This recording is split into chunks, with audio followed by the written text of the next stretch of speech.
when a 30-year-old CEO drops to one knee in front of her entire board of directors, you know something extraordinary just happened. But this isn't where our story begins. It starts with a maintenance worker in gray coveralls, a man everyone ignored, fixing a problem that billion-dollar engineers couldn't solve. A single father who walked away from fortune to raise his daughter. A woman so powerful she terrified Wall Street, brought to her knees by the quietest man in the building. Stay with me until the end of this story. Hit that like button and comment with your city so I can see how far this journey travels. Now, let me take you back to where it all began.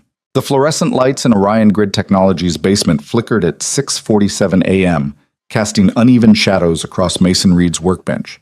He'd been there since 5:30, same as every Tuesday, running diagnostics on the HVAC system that nobody else wanted to touch. The machine hummed beneath his calloused hands, a sound most people would find monotonous, but Mason heard the irregularities. The slight wheeze in Sector 3. The grinding that shouldn't exist in a properly maintained compressor. His phone buzzed, a text from Mrs. Chen, his neighbor. Ellie ate all her breakfast, made her lunch. She's asking about the science project. Mason smiled, thumbs moving quickly. Tell her we'll work on it tonight. Volcano's going to be epic. He pocketed the phone and returned to the machinery. This was his life now. Simple, contained, exactly how he needed it to be. Reed! The voice echoed down the stairwell before the man appeared. Frank Morrison, facilities supervisor, built like a retired linebacker with a personality to match. Got an emergency. 3rd floor, conference room C. Vice presidents are losing their minds. Mason wiped his hands on a rag that had seen better days. What's the problem? Hell if I know. Something about the presentation system. They've got some big meeting in 40 minutes. Frank's expression carried the particular exhaustion of someone who'd been yelled at by people making 20 times his salary. Jenkins already looked at it. Couldn't figure it out. Jenkins is good with the basic stuff, Mason said, grabbing his toolkit. Must be something deeper. Yeah, well, they're threatening to postpone the whole meeting. Apparently that's impossible or the world ends or whatever. Frank headed back upstairs. Try not to make eye contact. These 3rd floor types treat us like we're invisible anyway. Mason followed, taking the stairs 2 at a time despite the heavy toolkit. Invisible suited him just fine. Invisible meant nobody asked questions. Nobody dug into his background. Nobody wondered why a maintenance worker could afford the apartment he lived in, or why he sometimes corrected engineers in the elevator before catching himself. The 3rd floor was a different world. Marble floors instead of concrete. Art on the walls that probably cost more than his truck. Women in sharp blazers clicked past on heels that echoed with purpose. Men in suits worth 4 figures checked phones that cost more than Mason's monthly salary.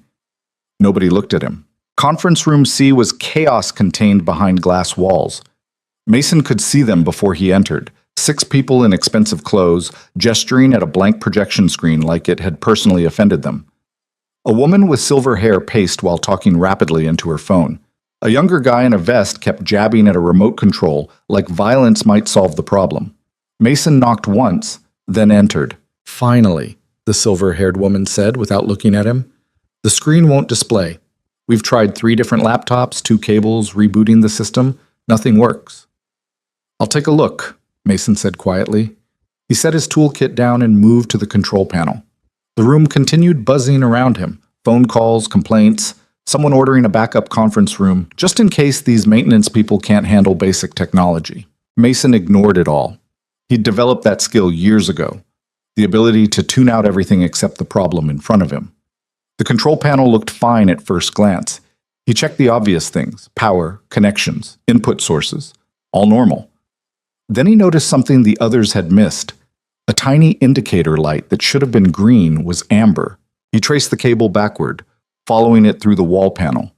Had to move a decorative plant and pull out the access panel. Behind it, someone had incorrectly routed the fiber optic cable, creating a bend radius too sharp for proper signal transmission.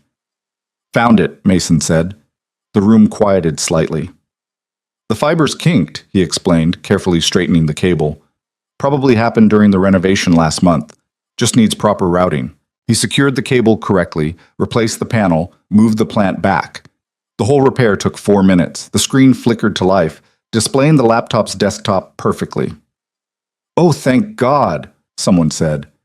The silver-haired woman ended her phone call. That's it? It was just a bent cable? Yes, ma'am. Mason gathered his tools. We had Jenkins up here for 30 minutes. Geet. Easy to miss if you don't pull the panel, Mason said diplomatically. Jenkins was a decent guy. No point throwing him under the bus. Well, thank you. She'd already turned back to her team. Okay, people, we've got 32 minutes. Let's run through the presentation once. Mason left as invisibly as he'd arrived. Back in the basement, Frank was eating a sandwich at his desk. They happy? Fixed it. Mason signed the work order. Bent fiber optic. Course it was. Frank took another bite. You heading out at 3 today? 3:15. Ellie's got early dismissal. That kid's lucky to have you, Reed. Not many single dads put in the effort you do. Mason didn't respond. Effort wasn't the right word. Ellie wasn't something he made an effort for. She was the reason he breathed, the reason he'd walked away from everything else, the reason he showed up every day to a job that used maybe 5% of his actual capabilities. 7 years ago, when cancer took his wife, Sarah, Mason had been a different person. Ambitious, driven, building something that mattered. But Sarah's death had reordered every priority in his life with brutal clarity. None of it mattered if Ellie grew up without a parent who was actually present, who knew her favorite color, who made pancakes on Saturdays and helped with homework, and remembered that she couldn't sleep without the dolphin nightlight. So he'd made choices that confused everyone who knew him, turned down opportunities that others would kill for. Simplified his life until it fit entirely in the hours between dropping Ellie at school and picking her up again. Most people thought he'd given up, failed somehow. Mason knew different. He'd just reprioritized. His phone buzzed again. This time it was the school. Reminder, science fair projects due Friday. Parent volunteers needed for setup Thursday evening. He typed back immediately. I'll be there Thursday. What time? The response came quickly. 6 p.m. Thank you, Mr. Reed. Mason glanced at the clock. 7 hours until pickup. He had 3 more maintenance requests to handle, a quarterly inspection report to file, and a mysterious grinding noise in the executive elevator that nobody else could diagnose. He got to work. That Scarlett Vale's office occupied the entire northeast corner of the 43rd floor. Floor-to-ceiling windows provided a view of the city that most people only saw in magazines. The furniture was Italian. The art was original. Everything in the space communicated power, success, and the subtle intimidation that came from being the youngest CEO in Orion Grid's history. At 30 years old, Scarlett had accomplished more than most people did in entire careers. She'd taken a struggling tech company and transformed it into a billion-dollar enterprise. Wall Street analysts called her ruthless. Business magazines put her on covers with headlines like "The Ice Queen of Tech" and "No Mercy, All Results." She preferred effective. Right now, effective meant dealing with the electrical problem that had been plaguing her office for 3 days. So you're telling me, she said slowly, looking at the 2 engineers standing in front of her desk, that you still don't know what's causing the power fluctuations. The older engineer, Richard something she couldn't remember, shifted uncomfortably. The issue is intermittent, Ms. Vale. We've run diagnostics, checked the circuits, examined the building's main systems. And? We can't identify the source. I've had my computer crash twice. The lights flicker. Yesterday, the entire office went dark for 20 seconds. Scarlett's voice remained calm, which somehow made it worse. This is the executive floor of a technology company. We can't have unreliable power. We understand, Ms. Vale. We're doing everything clearly not everything, or it would be fixed. She glanced at her assistant, Marcus, who stood by the door with his tablet. Who else can look at this? Marcus checked his screen. Facilities has a few senior technicians. There's also Reed. Reed? Maintenance worker. Handles a lot of the complex repairs. Frank Morrison speaks highly of him. The younger engineer made a face. You mean the maintenance guy? Ms. Vale, this is clearly an advanced electrical issue. We need someone with proper engineering credentials, not some handyman. Scarlett studied the engineer. He was maybe 26, fresh out of some prestigious program, probably making 6 figures, and convinced he was the smartest person in every room. She'd been that person once, before reality taught her that credentials and intelligence weren't always the same thing. Send up Reed, she said to Marcus. Ms. Vale, the younger engineer started. You've had 3 days. He gets 1 hour. She returned her attention to her computer screen, the universal signal that the conversation was over. Dismissed. They left, the younger one muttering something under his breath. Scarlett didn't care. She had a board meeting in 2 days and a presentation that couldn't afford technical difficulties. If this Reed person could fix it, his title was irrelevant. Her phone rang. The board chairman. Scarlett, we need to discuss the quarterly projections. She pulled up the relevant files, slipping into the conversation with the ease of someone who'd been negotiating since she could talk. Numbers, strategies, market positions. This was her native language. The place where everything made sense because everything had clear parameters. Unlike people. People were complicated, emotional, unpredictable. They wanted things that didn't align with optimal outcomes. They made decisions based on feelings instead of data. Scarlett had learned early that keeping distance made everything simpler. A knock interrupted her call 20 minutes later.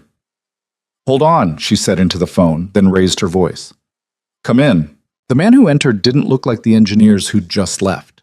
No pressed shirt or designer glasses.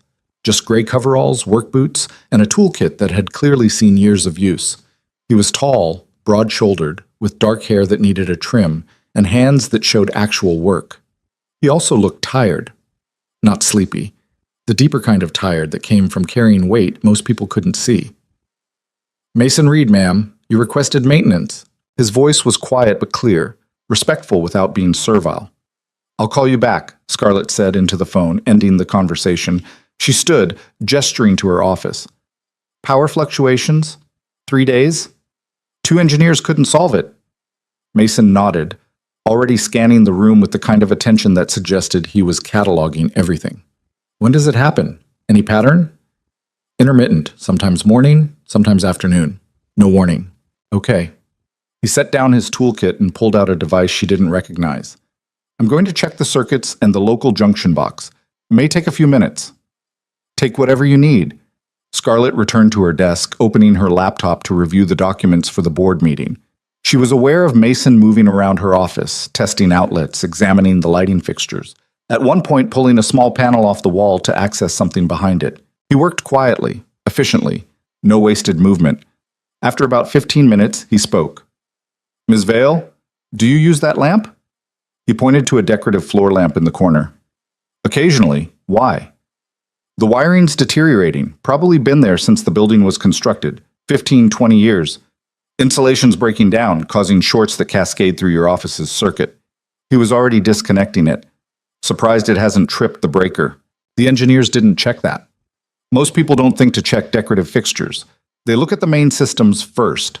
He examined the lamp's cord, showing her the frayed section near the base. "See here? This is your culprit." Scarlett stood, moving closer. The damage was obvious once you knew to look for it. "I can replace the wiring, or we can just remove the lamp entirely," Mason continued. "Your choice." "Remove it. I never use it anyway." "Yes, ma'am." He worked quickly, disconnecting the lamp properly and sealing off the outlet. Then he ran his testing device again, checking readings on the small screen. "That should do it," he said after a moment. "Your power should be stable now, but I'd recommend having facilities do a full survey of the decorative fixtures on this floor. If one's deteriorating, others might be too. I'll have Marcus arrange it." Scarlett watched him pack up his tools with the same efficiency he'd shown throughout.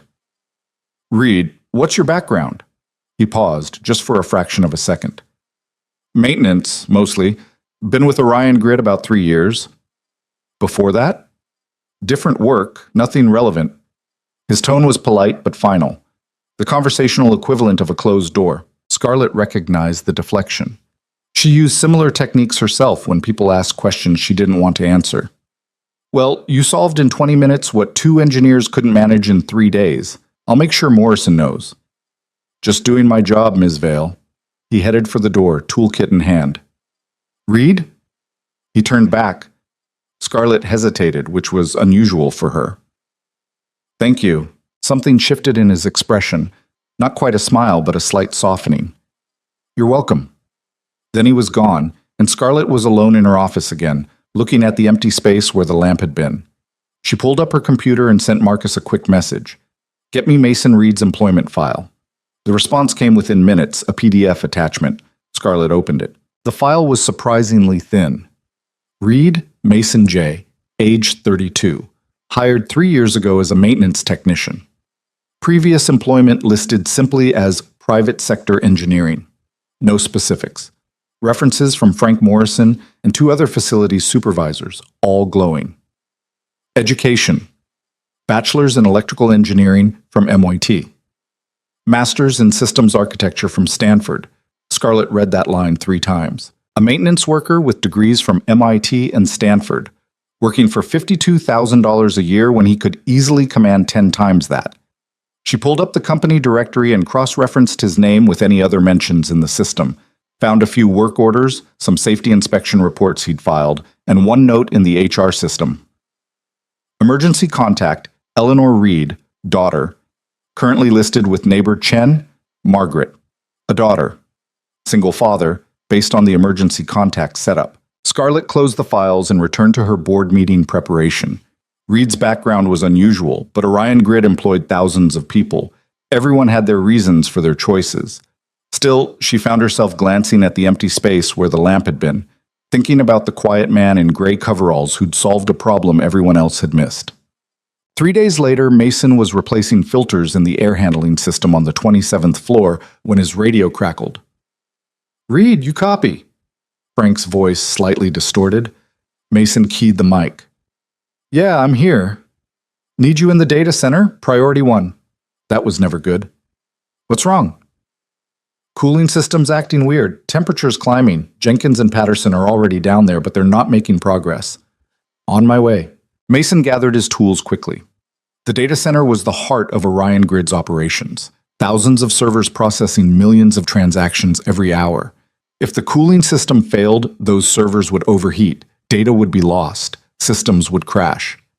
He designed most of those systems years ago, before his life had changed. The data center occupied 2 full floors in the building's core, surrounded by security that rivaled some military installations.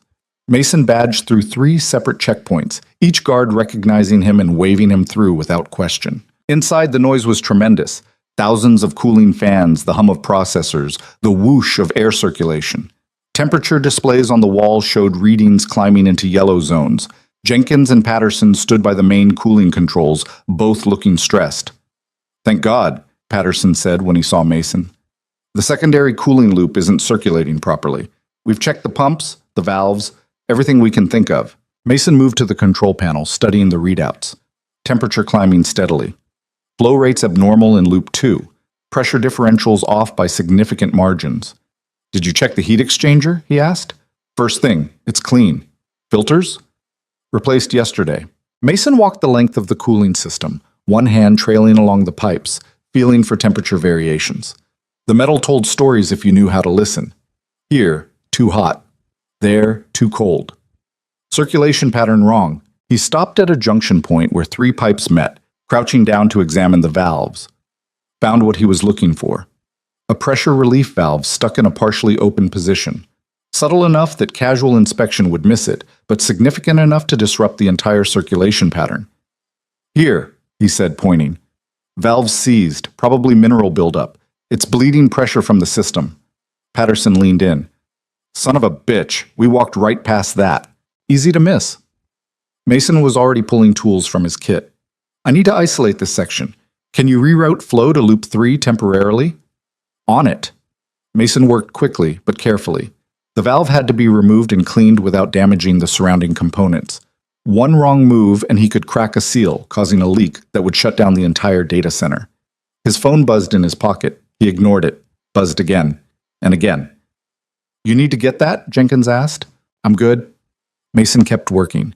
Ellie knew not to call unless it was urgent, and Mrs. Chen would handle any minor problems.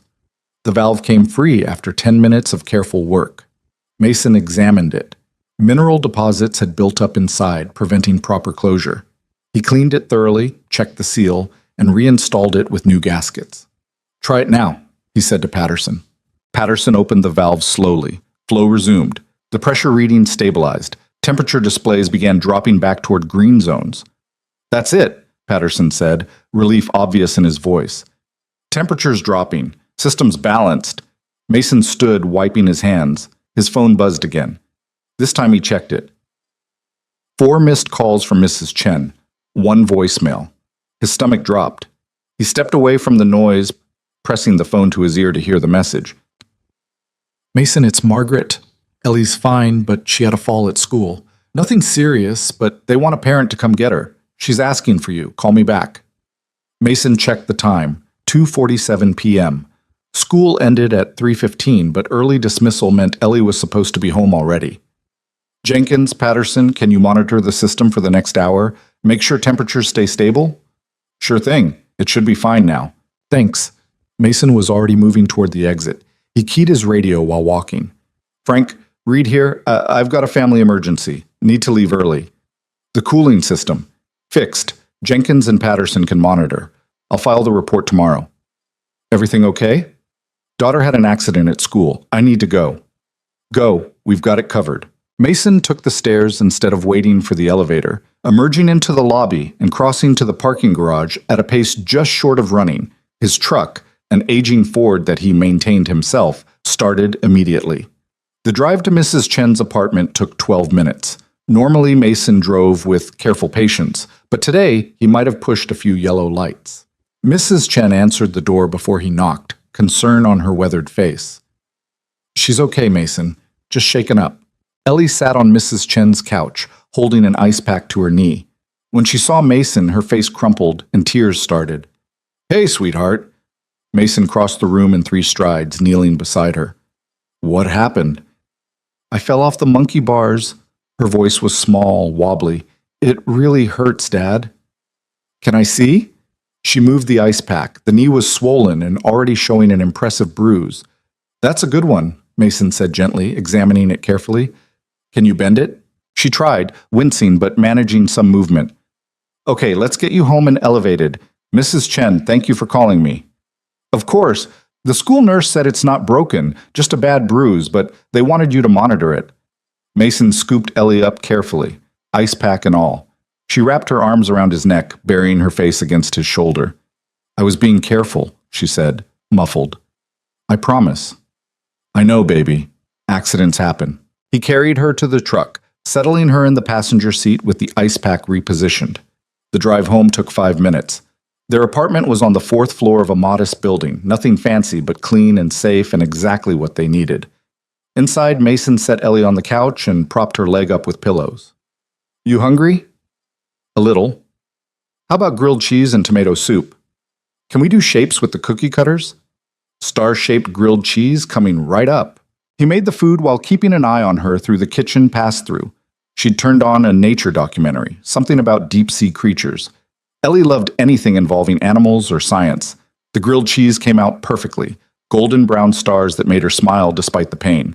Mason sat beside her on the couch, making sure she ate slowly. Dad? Yeah? I'm sorry you had to leave work. He looked at her, this 7-year-old girl who apologized for needing her father. Ellie, you never have to apologize for that. You're more important than any job. You understand me? She nodded, but he could see the thought still bothering her. Listen to me. When you were born, your mom and I made a promise that we would always put you first. That's not negotiable. That's not something you have to earn or feel bad about. That's just how it is, okay? Okay. She took another bite of sandwich. The deep sea is really weird, Dad. There's fish with lights on their heads. Anglerfish. They use the light to hunt in the dark. That's so cool. They spent the rest of the afternoon on the couch, ice pack refreshed every 20 minutes, watching documentaries and working on homework. Ellie's math worksheet had some tricky word problems, but Mason talked her through them patiently. If Sarah has 12 cookies and gives away 3 to each of her 4 friends, how many cookies does she have left? Ellie read aloud. Okay, so what do we know? She starts with 12. Right, and what does she do with them? Gives 3 to each friend. She has 4 friends. So how many total cookies does she give away? Ellie worked it out on her fingers. 12. 3 times 4 is 12. Perfect. So if she started with 12 and gave away 12, she has 0. Ellie wrote down the answer. That's kind of sad. Sarah should have kept some cookies. Mason laughed. Yeah, she should have. His phone buzzed. A message from Frank. Data center stable, good work today. Take tomorrow off if you need it for Ellie. Mason typed back. Thanks, she'll be okay. See you tomorrow. Another message came through, this one from an unknown number. Mr. Reed, this is Marcus Chen, assistant to Ms. Vale. She would like to schedule a meeting with you at your earliest convenience. Please reply with your availability. Mason stared at the message. A meeting with the CEO. That couldn't be good. Or maybe it was nothing. Maybe she wanted to thank him for fixing her office. Maybe, Dad, you're frowning at your phone, Ellie said. Just work stuff. Is it important? Nothing more important than being here with you. He set the phone aside and returned his attention to the homework, to the ice pack timer, to the small, perfect world contained in this apartment with his daughter. Whatever Scarlet Vale wanted, it could wait until tomorrow. Scarlett's office at 7 p.m. was quiet, in a way it never was during business hours. No assistants, no interruptions, just the hum of the building systems and the view of the city lights spreading out below. She'd sent Marcus home an hour ago, stayed late to review the quarterly reports without distraction. But instead of numbers, she kept thinking about Mason Reed. After he'd fixed her office, she'd started noticing him around the building. Or rather, she'd started noticing how she'd never noticed him before. The maintenance worker who moved through Orion Grid like a ghost, visible only when something broke. She'd observed him fixing an executive's office door, watched him explain a wiring issue to a confused facilities manager with a patience that suggested teaching came naturally. Saw him in the parking garage at exactly 3:30 every day, leaving in a beat-up truck while everyone else stayed until 7 or 8. Then today she'd learned about the data center crisis, the cooling system that could have crashed half the company's operations, fixed by the same quiet man in gray coveralls. Scarlett pulled up his employee file again. Still sparse. Still raising questions. MIT, Stanford, working maintenance. The pieces didn't fit. She made a decision, typing quickly. Marcus, schedule Mason Reed for a meeting tomorrow. My office, 10 a.m. Make it clear it's not optional. Then she closed her laptop, grabbed her coat, and headed home to her empty penthouse apartment where everything was expensive and nothing was comfortable. The thought followed her all the way there. What makes someone walk away from everything they've earned? And somewhere across the city, Mason Reed was falling asleep on his couch after Ellie finally drifted off, her injured knee properly elevated, her dolphin nightlight casting gentle shadows on the wall.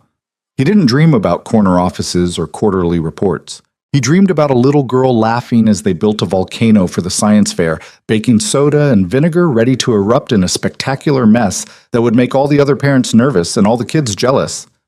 That was success. That was everything. The rest was just noise. Mason arrived at Orion Grid the next morning at his usual time, 5:30, but instead of heading to the basement, he stopped at the security desk. The night guard, Ramon, looked up from his coffee. Morning, Reed. You're on the list for the executive floor, 10 a.m. with Ms. Vale. Yeah, I got the message. Mason signed in. Any idea what it's about? Ramon shrugged.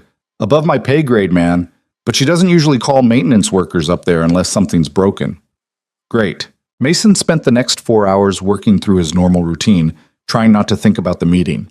He fixed a malfunctioning card reader on the 6th floor, replaced 3 burned-out ballasts in the cafeteria, and listened to Frank complain about budget cuts while pretending to care.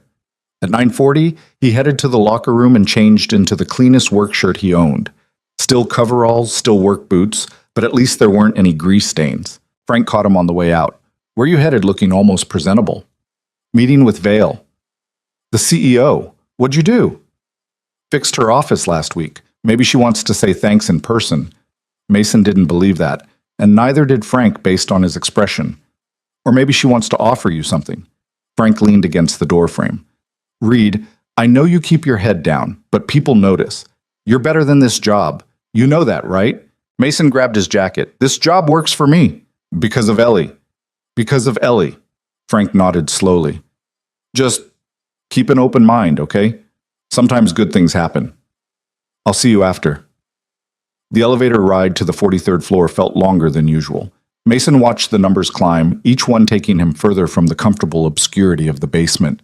When the doors opened, he stepped into a world of polished surfaces and hushed conversations. Marcus Chen stood waiting by the reception desk, tablet in hand. Mr. Reed, right on time. Miss Vale is ready for you. Lead the way. They walked past offices with nameplates that read like a Fortune 500 directory. Vice presidents, senior directors, people who made decisions that affected thousands of employees. Through the glass walls, Mason could see them in meetings, on phone calls, staring at screens with the intense focus of people who measured success in quarterly increments. He'd been one of them once. Before. Marcus stopped at the corner office. "Ms. Vale, Mr. Reed is here." "Send him in." Mason entered, and the door closed behind him with a soft click that felt unnervingly final. Scarlet Vale stood by the windows, silhouetted against the morning light. She turned as he entered, and Mason got his first real look at her outside of the brief encounter last week. Younger than he'd expected for a CEO. Sharp eyes that cataloged everything. Expensive suit that probably cost more than his monthly rent. But there was something else there, too. A tiredness around her eyes that expensive concealer couldn't quite hide. "Mr. Reed, thank you for coming." "You didn't really give me a choice, Miss Vale." A flicker of amusement crossed her face. "No, I suppose I didn't. Please, sit." Mason took one of the chairs facing her desk. She sat opposite him, not behind the desk, but in the other chair, which felt deliberate, like she was trying to minimize the power dynamic. It didn't work. The entire office screamed power, but he appreciated the attempt. "I'll be direct," she said. "I've been reviewing your work over the past few weeks. The office repair, the data center cooling system, your maintenance record in general. You solve problems that stump engineers with advanced degrees. You work efficiently and thoroughly, and according to every supervisor I spoke with, you're the best technician this company has." Mason waited. There was more coming. "Your employee file shows degrees from MIT and Stanford, systems architecture. You could be running an engineering department somewhere, making 6 figures minimum. Instead, you're fixing air conditioning units for $52,000 a year." She leaned forward slightly. "Why?" "Personal reasons." "That's not an answer." "It's the only one I'm giving." They looked at each other for a long moment. Mason had spent years perfecting the art of deflection. He wouldn't be pushed into explanations he didn't want to give. Scarlett changed tactics. "I have a position opening, senior systems engineer reporting directly to the CTO, 200,000 base salary, full benefits, stock options. You'd be leading the infrastructure modernization project we're planning for next quarter." Mason felt something twist in his chest. 200,000, the kind of money that could change Ellie's life. Better schools, college fund that wouldn't require loans, security he couldn't provide on a maintenance salary. "I appreciate the offer," he said carefully, "but I have to decline." Scarlett's eyebrows rose. "You're not even going to think about it?" "I don't need to. The answer's no." "May I ask why?" "The hours wouldn't work for me. We offer flexible scheduling. Ms. Vale, with respect, I know what senior engineering positions require. 60, 70-hour weeks. Late nights when systems crash. Weekend deployments. Emergency calls at 2 in the morning. Mason kept his voice even. "I have a daughter. I pick her up from school at 3:15 every day. I make her dinner, help with homework, put her to bed. I don't miss those things for work. Not anymore." Something shifted in Scarlett's expression. "Anymore?" Mason realized his mistake immediately. "I just mean that's my priority now." "You said anymore, implying you used to miss those things." She studied him with new intensity. "Who are you, Mason Reed?" "A maintenance worker trying to be a good father." "Bullshit." The word came out sharp, and Scarlett didn't apologize for it. "I've built my career on reading people, on seeing what they're hiding. You're hiding something significant." Mason stood. "If there's nothing else, I should get back to work." "Sit down." It wasn't a request. Despite everything, despite his own stubborn need for privacy, Mason found himself sitting. There was something in her voice, not anger, but something else. Desperation, maybe. Or loneliness. Scarlett stood and moved to the windows, her back to him. "I became CEO at 28. You know what everyone said? That I was too young, too female, too aggressive. They waited for me to fail." She turned, and her expression was unguarded in a way that seemed to cost her something. "I proved them wrong by working harder than everyone else. Longer hours. More dedication. I sacrificed everything. Relationships, friendships, any semblance of a personal life, because that's what it takes." "That's what you think it takes," Mason said quietly. "And you think differently?" "I think success means different things to different people." "Then what does it mean to you?" Mason hesitated. Ellie's face flashed through his mind. The way she laughed when they built pillow forts. How she fell asleep during movies, her head heavy on his shoulder. The concentration on her face when she drew pictures of dolphins and space stations and impossible machines. Being there, he said finally. That's success to me. Being present for the person who needs me most. Scarlett returned to her chair, and for a moment, neither of them spoke. Outside, the city hummed with its endless noise. Inside this office, suspended 43 floors above it all, there was only silence. I envy that, Scarlett said, so quietly he almost missed it. What? Having something that matters more than all this. She gestured vaguely at the office, the windows, the empire she'd built. I've spent my entire adult life climbing. Sometimes I wonder what I'm climbing toward. Mason didn't know what to say to that. This woman who terrified board members and commanded boardrooms, sitting there looking lost. Ms. Vale? Scarlett. If we're being honest, you can call me Scarlett. Scarlett? The name felt strange. You called me here to offer me a job. I've declined. Is there anything else? She looked at him for a long moment. Do you regret it? Walking away from whatever you walked away from? No. Not even a little? Not even a little. Scarlett nodded slowly. Then you're either lying to yourself or you've figured out something the rest of us haven't. Maybe both. Mason stood again, and this time she didn't stop him. Thank you for the opportunity. I hope you find someone good for the position. He was almost to the door when she spoke again. Mason? He turned. Your daughter's lucky to have you. Something in her voice made him pause. Thank you.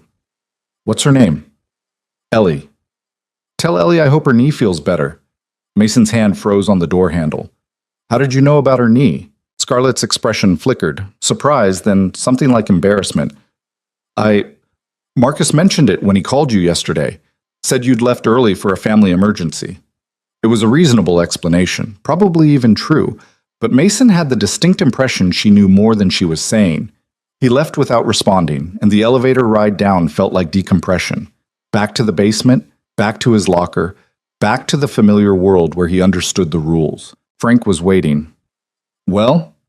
Job offer. Turned it down. Course you did. Frank didn't sound surprised. She take it okay?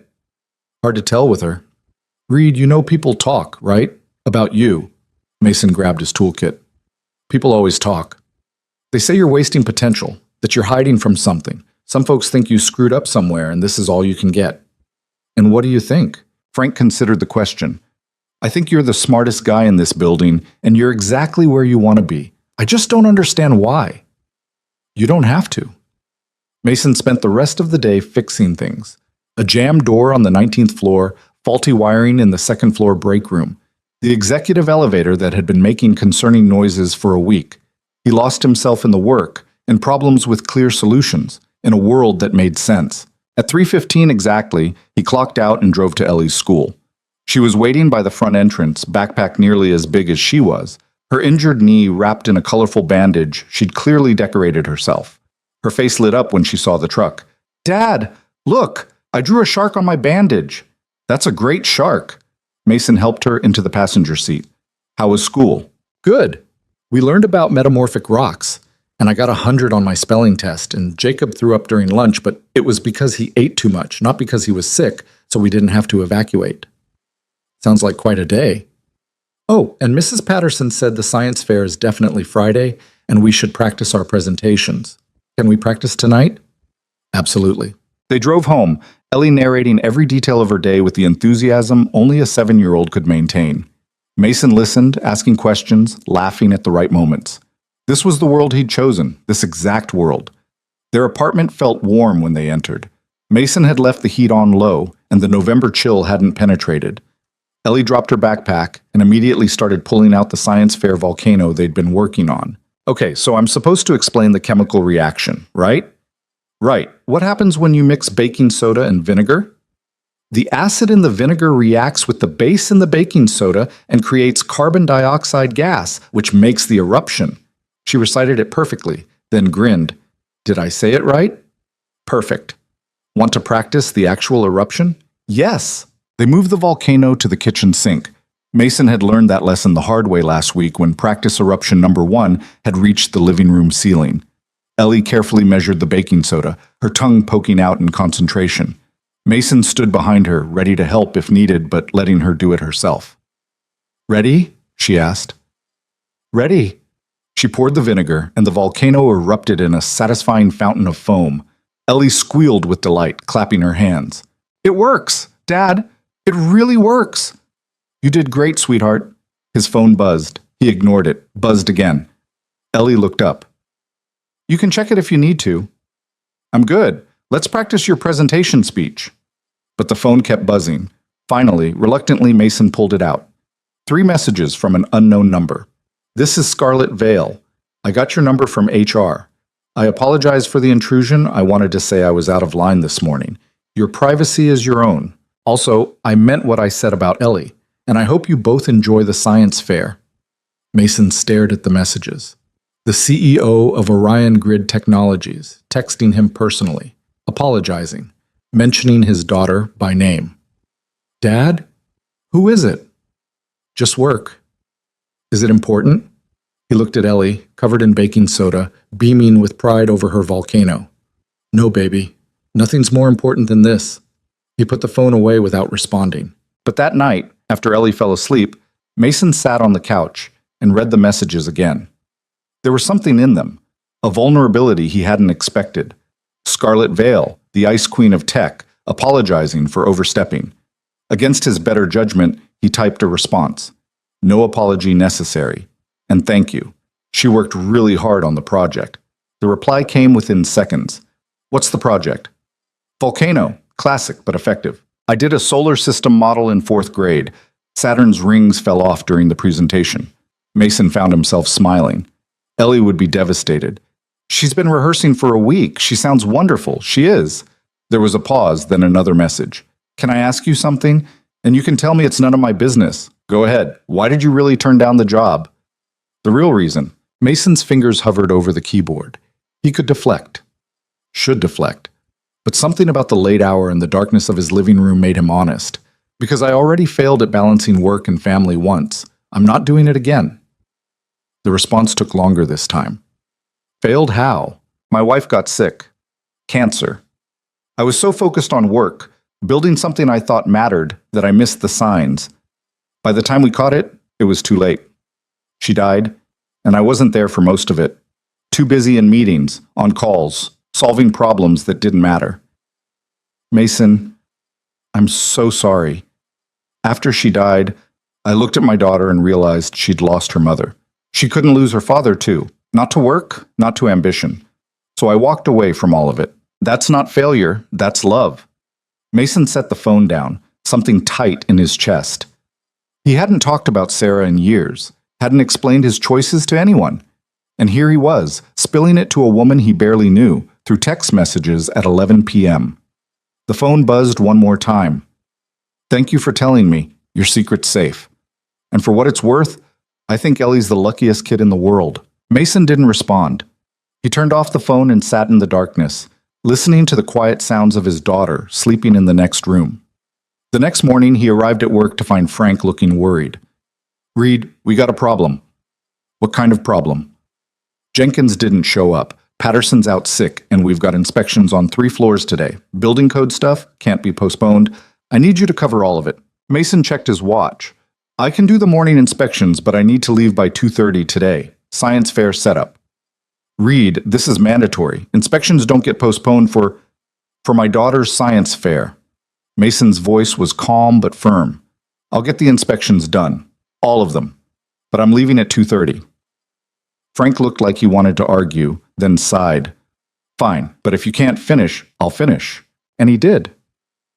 Mason moved through the building like a machine, checking electrical panels, testing fire suppression systems, documenting everything with the kind of efficiency that came from years of experience. By 2 p.m., he'd completed inspections that should have taken 3 people all day. He was filing the last report when his phone rang. Unknown number. Hello? Mr. Reed, this is Principal Sanderson from Ellie's school. His stomach dropped. Is she okay? She's fine, physically, but there's been an incident. Can you come in? I'm on my way. Mason didn't bother telling Frank. He just left, taking the stairs 3 at a time to the parking garage. The drive to the school took 10 minutes that felt like an hour. Mason's mind ran through every possibility. Another injury, a fight, sickness. Each scenario worse than the last. Principal Sanderson met him at the office. Mr. Reed, thank you for coming so quickly. What happened? Let's talk in my office. Inside, Ellie sat in a chair looking small and miserable. When she saw Mason, tears started immediately. Hey, sweetheart. Mason knelt beside her. What's going on? I didn't mean to, she sobbed. I was just trying to help. Principal Sanderson settled behind her desk. Ellie was caught sharing answers on a math test with another student. Mason's world tilted slightly. Sharing answers. I wasn't cheating, Ellie said desperately. Emma didn't understand the problems and she was crying, Dad. She was so upset. I was just trying to help her. Ellie, I understand you wanted to help, Principal Sanderson said gently. But during a test, that's not allowed. We've talked about this in class. But she was crying. Mason put a hand on Ellie's shoulder. Can you give us a minute? Of course. Ellie and Mason stepped into the hallway. He crouched down to her level. Baby, I know you wanted to help Emma. She's my friend. I couldn't just let her be sad. I understand, but there's a difference between helping someone learn and giving them answers during a test. Do you see that? Ellie's lip trembled. I guess, but it feels the same. I know it does, but one helps them understand. The other just helps them pass. And which one actually helps Emma more in the long run? The understanding one, Ellie admitted quietly. Right. So maybe next time Emma needs help, you can study together before the test. Okay? Okay. She wiped her eyes. Am I in trouble? With the school, probably. With me, Mason pulled her into a hug. I'm disappointed you broke a rule, but I'm proud you wanted to help your friend. We'll figure out the right way to do both. They returned to the office. Principal Sanderson gave Ellie a warning and a note about academic integrity to take home. No suspension, but a mark on her record. In the truck, Ellie was quiet. You okay? Mason asked. I'm really sorry, Dad. I know. Are you mad? No, but we're going to talk about better ways to help your friends, okay? Okay. They drove in silence for a minute, then Ellie spoke again. Dad, can I still do the science fair? Of course. This doesn't change that. Relief flooded her face. Thank you. That evening, they arrived at the school gym where the science fair was being set up. Tables lined the walls, kids and parents arranging projects with varying degrees of organization. Ellie carried her volcano carefully, Mason following with the supplies. They found their assigned table and began setting up. Ellie arranged everything precisely. The volcano centered, the explanation poster positioned just right, the baking soda and vinegar bottles within easy reach. How's this look? She asked. Perfect. Mason was helping her adjust the poster when someone spoke behind him. Impressive volcano. He turned to find Scarlett Vale standing there, looking completely out of place in designer jeans and a cashmere sweater among the chaos of elementary school parents. Ms. Vale. Mason recovered quickly. What are you doing here? I volunteer for STEM education programs. The school invited me to be one of the judges tomorrow. Her eyes moved to Ellie. You must be Ellie. Ellie looked between Scarlett and Mason, confused. Hi. This is Ms. Vale, Mason said. She works at my company. Oh, Ellie brightened. Do you want to see my volcano? I'd love to. And Mason watched, slightly stunned, as his daughter launched into her presentation, the same one she'd practiced a dozen times at home. Scarlett listened with genuine attention, asking questions that Ellie answered with growing confidence. The carbon dioxide gas creates pressure, Ellie explained, which forces the foam out of the top, like a real volcano, except real ones use magma, not baking soda. And the chemical reaction is exothermic, right? Scarlett asked. Ellie paused. What's exothermic? It means it releases heat. Most acid-base reactions do. Oh, I didn't know that part. Ellie looked at Mason. Dad, is that true? It is. Good question, Ms. Vale. Scarlett smiled, and it transformed her face completely. Not the polished CEO smile, but something genuine. Call me Scarlett, and Ellie, this is really wonderful work. You should be proud. Thank you, Ellie beamed. Then, with the complete lack of filter only children possess, she asked, Are you my dad's boss? Not exactly. I run the company, but your dad doesn't report directly to me. Oh, he talks about you sometimes. Mason felt heat creep up his neck. Ellie, He said, "You're very smart and a little scary." Scarlett laughed, a real laugh that made other parents turn to look. "He's not wrong about either of those things." "Okay, that's enough," Mason said, gently steering Ellie back toward the volcano. "We should finish setting up." Scarlett lingered. "I'll see you both tomorrow. Good luck, Ellie." After she left, Ellie whispered, "Dad, she's really pretty. Focus on your volcano." But that night, lying in bed after Ellie fell asleep, Mason couldn't stop thinking about Scarlett standing in that gym, asking his daughter about chemical reactions, about the way she'd looked, younger, softer, like someone who'd forgotten how to pretend for a few minutes. His phone buzzed. "Your daughter is delightful, and you were right. She worked really hard. Thank you for not mentioning the test incident." "What test incident?" Mason smiled in the darkness. "Exactly. See you tomorrow, Judge. See you tomorrow, Volcano Dad." He set the phone down and stared at the ceiling. Something was shifting, something he hadn't planned for and wasn't sure he wanted. But for the first time in 7 years, Mason Reed felt the faint pull of something beyond the careful boundaries he'd built around his life. It terrified him. The science fair judging began at 9 a.m. sharp, and Mason arrived with Ellie 30 minutes early. She'd barely slept, waking him up twice during the night to practice her presentation one more time. Now she stood beside her volcano wearing her favorite dress, the blue one with stars that Sarah had bought her 2 birthdays before she died, fidgeting with the edge of the poster board. "Dad, what if I forget what to say?" "You won't. You've practiced 100 times. What if the volcano doesn't erupt?" "We tested it last night. It worked perfectly." "What if—" "Ellie." Mason knelt down, straightening the collar of her dress. "You know this stuff inside and out. Just talk about what you love about it. The rest will follow." She took a shaky breath. "Okay." Other kids were arriving now, parents in tow, everyone carrying projects that ranged from professional-looking displays to last-minute poster boards held together with hope and tape. Mason recognized some of the parents from school pickups, tired faces, coffee cups, the universal expression of people who'd stayed up too late, hot-gluing foam balls to represent planetary orbits. At 8:50, the judges entered. 3 of them, a retired chemistry teacher, someone from the local university, and Scarlett Vale. She looked different again. Not the CEO in the power suit, not the casual volunteer from yesterday. Today she wore slacks and a simple blouse, her hair pulled back, minimal makeup. Professional, but approachable. She caught Mason's eye across the gym and offered a small smile before turning her attention to the first project. "She's one of the judges?" Ellie whispered. "Apparently. Is that weird?" "A little bit, yeah." They watched the judges move from table to table, spending about 5 minutes with each student. Some kids were confident, rattling off facts with the ease of natural performers. Others stumbled through explanations while parents hovered anxiously nearby. Ellie grabbed Mason's hand. "I'm nervous." "That's okay. Nervous means you care." "What if I mess up?" "Then you mess up. It's not the end of the world." But he could feel her hand trembling in his, and something in his chest tightened. This mattered to her. This small moment in an elementary school gym mattered more than anything he'd built at Orion Grid, more than any system he'd designed or problem he'd solved. The judges reached the table next to theirs, an elaborate display about water purification that probably had significant parental involvement. The kid, a boy named Derek, who Ellie had mentioned before, delivered his presentation flawlessly. His mother beamed from the sidelines. Then the judges moved to Ellie's table. The retired teacher smiled warmly. "Hello there, what's your name?" "Eleanor Reed, but everyone calls me Ellie." Her voice was small but steady. "And what did you make, Ellie?"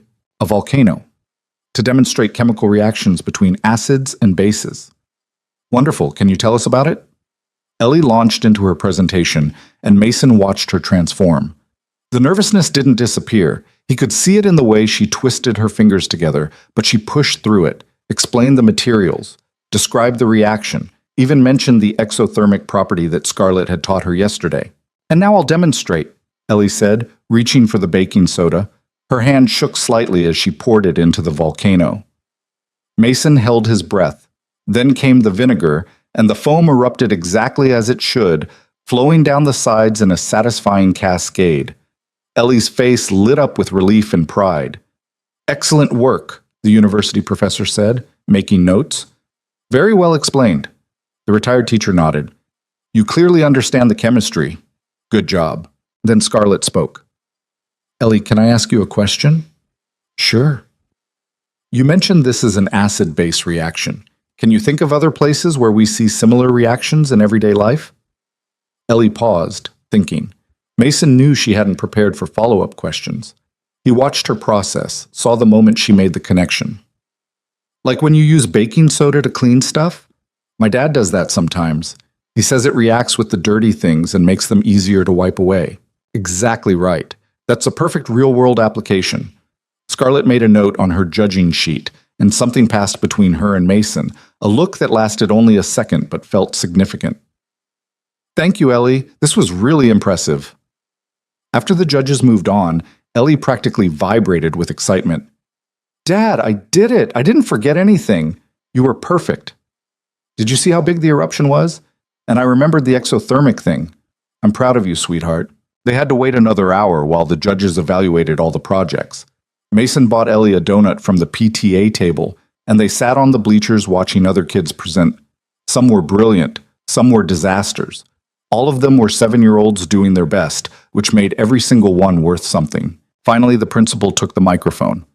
Thank you all for coming to our annual science fair.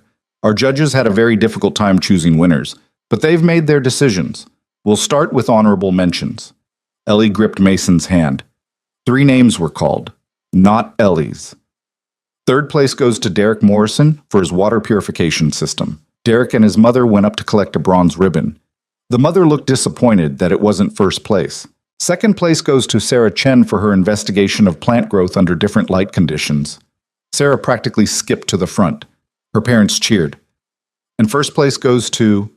Ellie's grip tightened. Christopher James for his working model of the solar system with accurate orbital mechanics.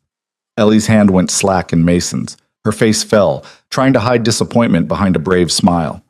It's okay, baby, Mason said quietly. You did amazing. I know. But her voice was thick. Can we go? Awards aren't over. Let's stay. Dad, please. He saw it then, the tears threatening, the way her chin trembled. She didn't want to cry in front of her classmates. Okay, let's go. They made it to the truck before Ellie broke down. Not dramatic sobs, just quiet crying that somehow hurt worse. I worked so hard, she said through tears. I practiced so much. Mason pulled her into a hug. I know you did. It's not fair. Derek's mom probably did half his project.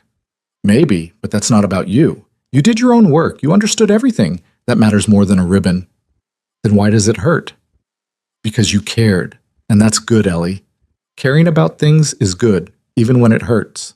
She cried against his shoulder for a few more minutes while Mason rubbed her back and wished he could fix this the way he fixed electrical systems. Just identify the problem, replace the broken part, make it work again. But people didn't work that way, especially 7-year-olds with big feelings and bigger hearts. His phone buzzed. He ignored it, buzzed again. You can check, Ellie mumbled. He pulled it out. 2 messages from Scarlett. Is Ellie okay? I saw you leave. For what it's worth, she deserved a place. The other judges disagreed. Mason stared at the messages, then typed back with one hand while still holding Ellie. She'll be fine. Thanks for checking. I'm sorry. I know disappointment doesn't teach what we think it does. No. But she'll learn from it anyway. She's lucky to have you. Mason pocketed the phone. Hey, you know what we haven't done in a while? Ellie pulled back, wiping her eyes. What? Ice cream for breakfast. It's not breakfast time. It's almost lunch. Ice cream for lunch, then. And then maybe we go to the bookstore. Get you that book about deep-sea creatures you wanted. A small smile. Really? Really? Sometimes when things don't go the way we hoped, we get to do something unexpected instead. Okay. She buckled her seatbelt. Dad? Yeah? I'm still sad, even with ice cream. That's allowed. You can be sad and eat ice cream. They're not mutually exclusive. What does mutually exclusive mean? It means you can feel 2 things at once. They went for ice cream. Then the bookstore, where Ellie spent 45 minutes choosing between 3 different marine biology books before settling on one with a giant squid on the cover. By the time they got home, she was calmer. The disappointment settled into something manageable. That evening, after Ellie fell asleep with her new book, Mason sat on the couch and finally let himself think about the science fair, about how much he'd wanted her to win, about the unfairness of 7-year-olds competing with projects that had clear parental engineering. His phone rang. Scarlett. He answered without thinking. Hello? I hope I'm not calling too late. It's fine. Ellie's asleep. How is she? Disappointed. But okay. Mason leaned back against the couch. Why are you calling, Scarlett? I wanted to explain about the judging. The other 2 judges thought Christopher's project showed more advanced understanding. I disagreed, but I was outvoted. You don't have to explain? Ellie didn't win. It happens. She worked harder than any other kid there. You could see it in how she presented. Hard work doesn't always equal winning. She's learning that now. There was a pause. You're not angry? At what? The judges? The other kids? What would that accomplish? Most parents would be furious. I'm not most parents. Mason rubbed his eyes. Look, I appreciate you caring, but Ellie will be fine. She's resilient. She gets that from you. She gets it from her mother, actually. Sarah was the strongest person I ever knew. Another pause, longer this time. Can I ask what happened to her? Cancer, ovarian. By the time we caught it, it had spread everywhere. She fought for 8 months, but Mason's voice caught slightly. She didn't make it. I'm sorry. Everyone's sorry. Doesn't change anything. No, but it means something anyway. Mason didn't respond. Outside his window, the city lights flickered against the night sky. Mason, can I tell you something? Scarlett's voice was quieter now. Watching you with Ellie today, the way you comforted her, the way you put her needs first without even thinking about it, I realized I've never seen that before. Seen what? Someone who knows exactly what matters. Plenty of people know what matters. Knowing and living it are different things. She seemed to be choosing her words carefully. I know my career matters, my company matters. The shareholders, the employees, the quarterly reports, I know all of it matters. But when I'm 90 years old looking back, I don't think any of it will matter like Ellie matters to you. Then maybe you're measuring the wrong things. Maybe I am. They sat in silence, connected by a phone line and something neither of them quite understood. I should go, Scarlett said finally. I just wanted to check on her. Scarlett? Yes? Thank you for caring about her. You didn't have to. I wanted to. A pause. Good night, Mason. Good night. He set the phone down and sat in the darkness, wondering what exactly was happening. This wasn't supposed to be part of his life.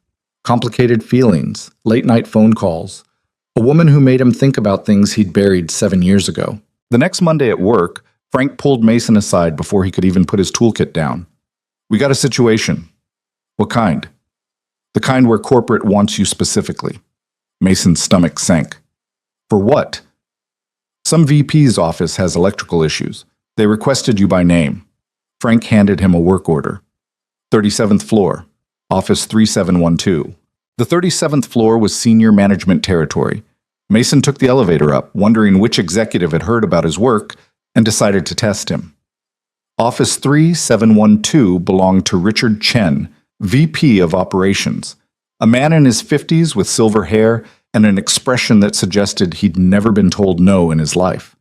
Your read? He looked Mason up and down with thinly veiled skepticism.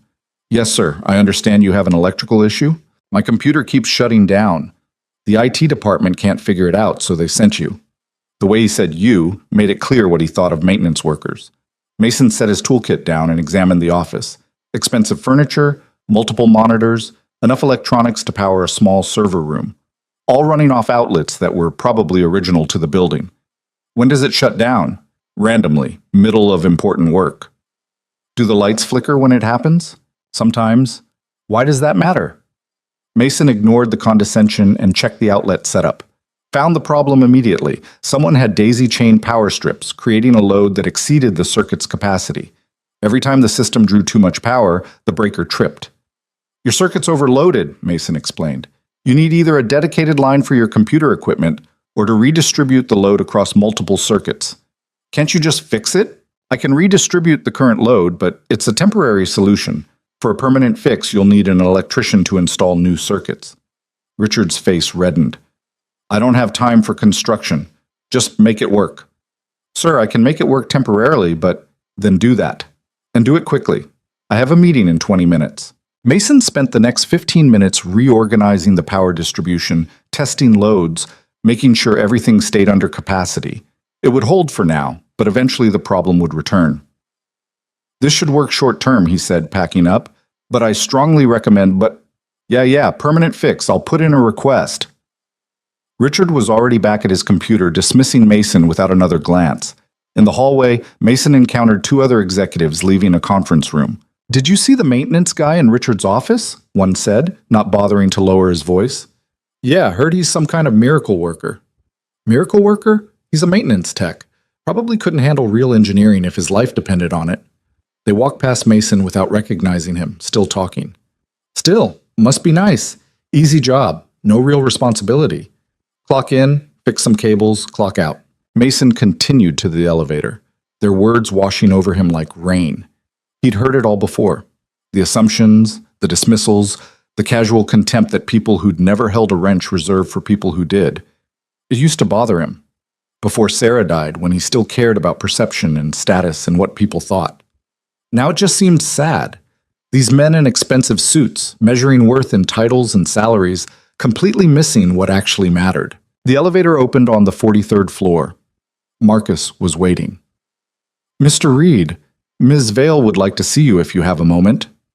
Is something broken? No, she just asked if you could stop by. Mason hesitated. This wasn't protocol, but refusing a CEO's direct request seemed unwise. Lead the way. Scarlett's office door was open. She stood by the windows, phone pressed to her ear, her free hand gesturing as she talked. When she saw Mason, she held up one finger. Wait a minute. I understand your concerns, James, but the timeline is fixed. We need those deliverables by Q2, no exceptions. She listened, her jaw tightening. Then hire more people. I don't care about budget constraints. You said you could deliver? Now deliver. Another pause. Good. Update me Friday. She ended the call and turned to Mason. Sorry, crisis management. You wanted to see me? I did. Sit? I'd rather stand. I've got work. This won't take long. She moved to her desk but didn't sit, instead leaning against it. How's Ellie? Better. She won't be a marine biologist after all. Now she wants to study bioluminescence specifically. A smile flickered across Scarlett's face. That's very specific. She read about anglerfish. Now she's obsessed. Smart kid. The smartest. Mason shifted his weight. Is that why you called me up here, to ask about Ellie? Partially. Scarlett picked up a folder from her desk. I also wanted to show you this. She handed it to him. Inside were design specifications for Orion Grid's infrastructure modernization project, the one she'd mentioned during her job offer. Mason scanned the documents, and his engineer's brain automatically started identifying problems. Your load balancing is going to fail here, he said, pointing to a diagram. And this redundancy setup won't work with your existing architecture. I know. The teams have been stuck on it for weeks. Why are you showing me this? Because I need help, and you're the only person I trust to give me honest answers without ulterior motives. Mason closed the folder. Scarlett, I'm not an engineer anymore. But you were. A good one, based on these credentials. She tapped the folder. And you still think like one. I saw it in your face just now. You spotted the problems immediately. Spotting problems and solving them are different things. So help me solve them. Consultant basis, your own hours, work from wherever you want. I'll pay you market rate. And when exactly would I do this work? Between picking up Ellie from school and making dinner? Evenings? Weekends? Whenever it fits your schedule. Scarlett's voice carried a note of desperation that didn't match her usual control. Mason, this project is critical to the company's future. If we fail, thousands of jobs are at risk.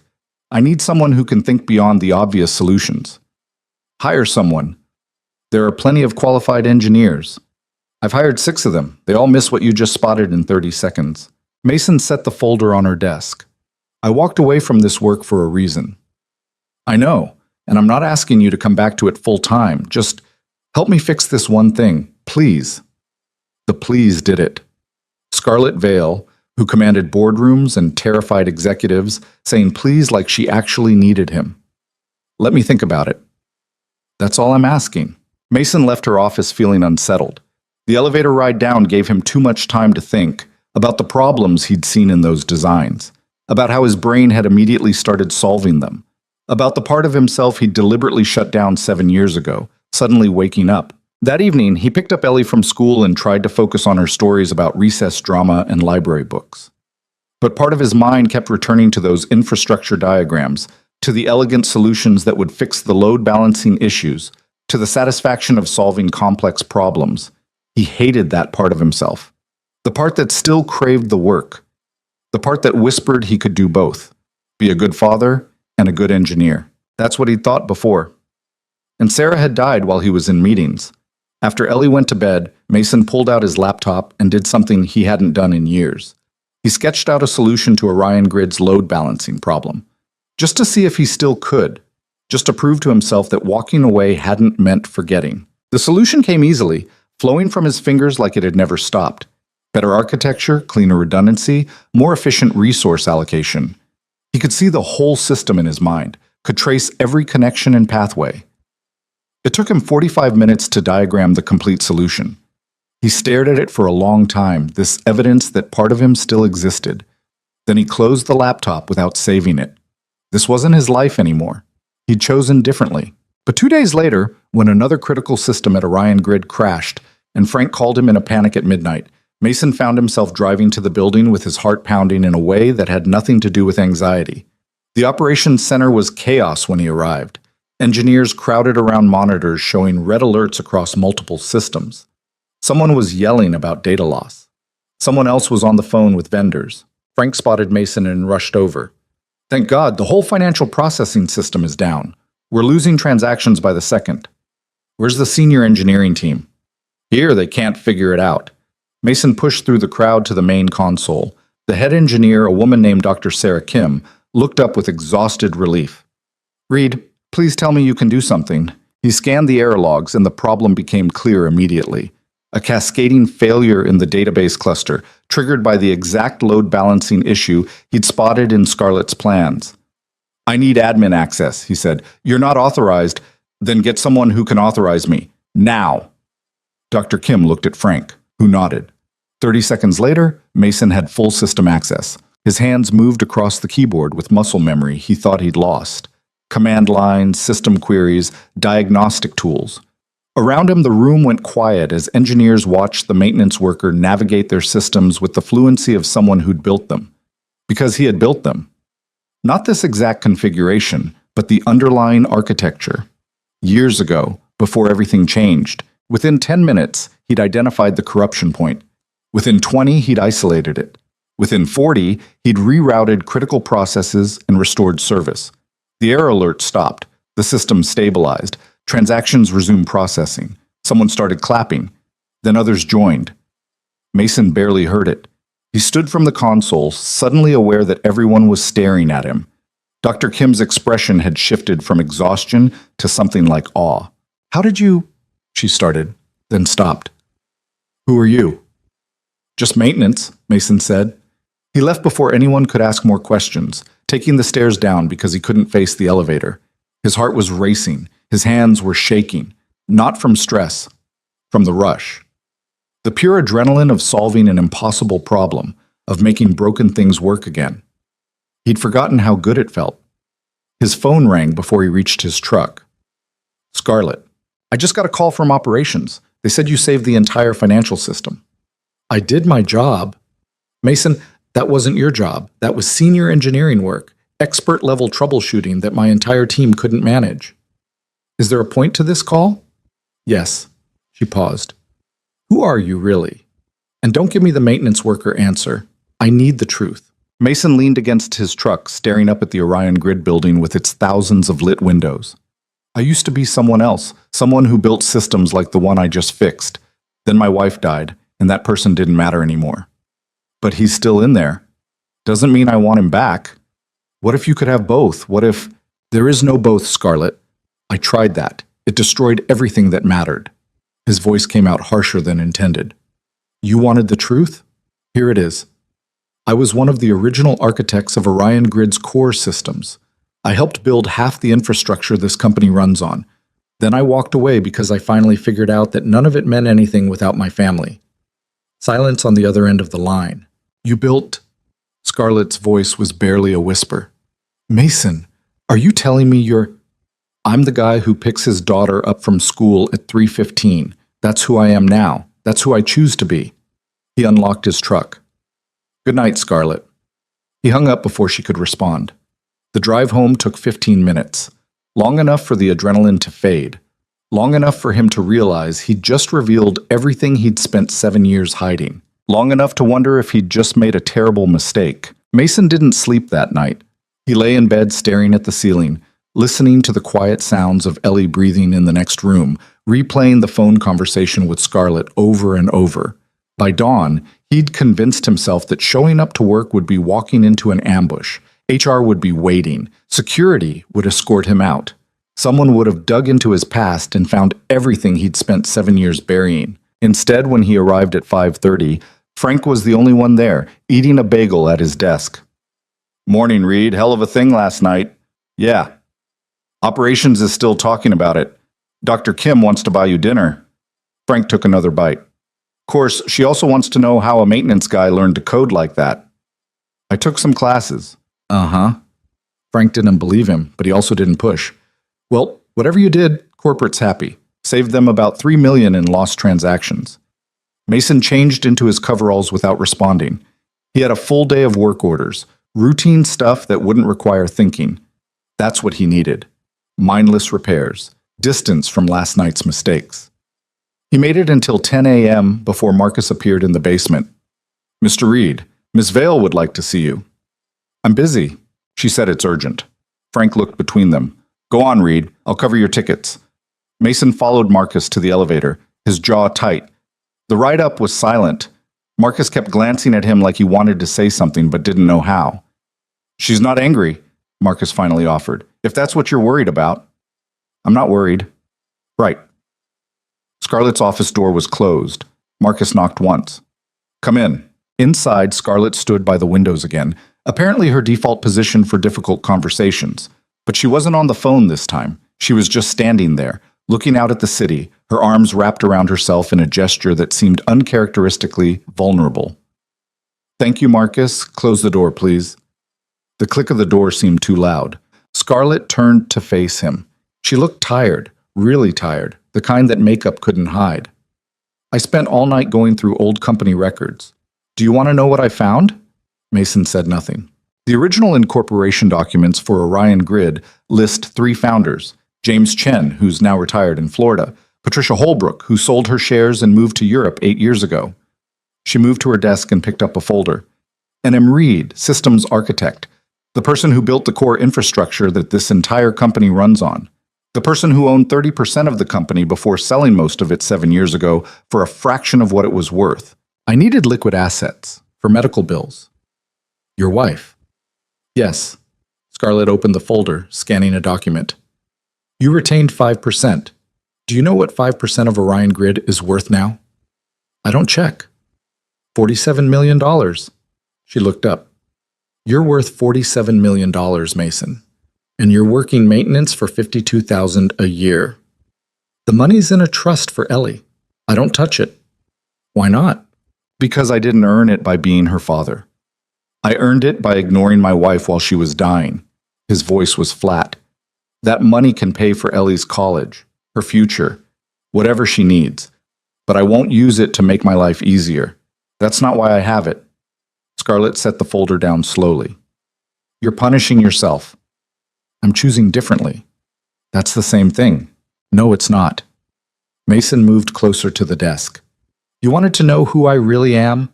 I'm the guy who was so focused on building something important that I missed my wife's symptoms for months.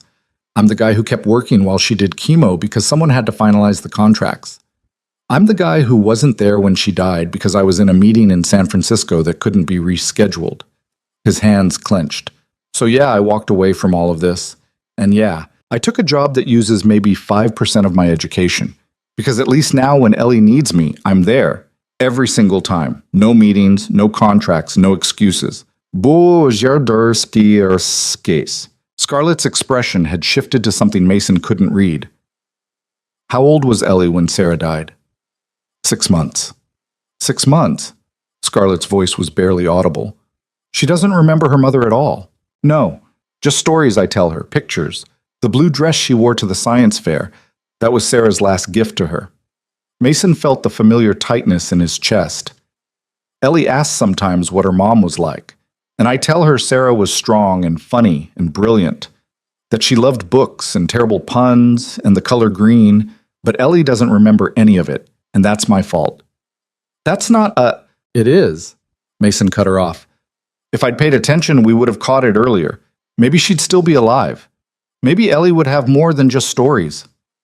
The silence stretched between them. Outside the windows, the city moved on, oblivious to the small tragedy being laid bare on the 43rd floor. I need to get back to work, Mason said finally. Wait, Scarlett moved around the desk. Mason, I'm not going to tell anyone. Your secret's safe. Why? Because you asked me to the night you told me about Sarah. You trusted me with something real, and I'm not going to betray that.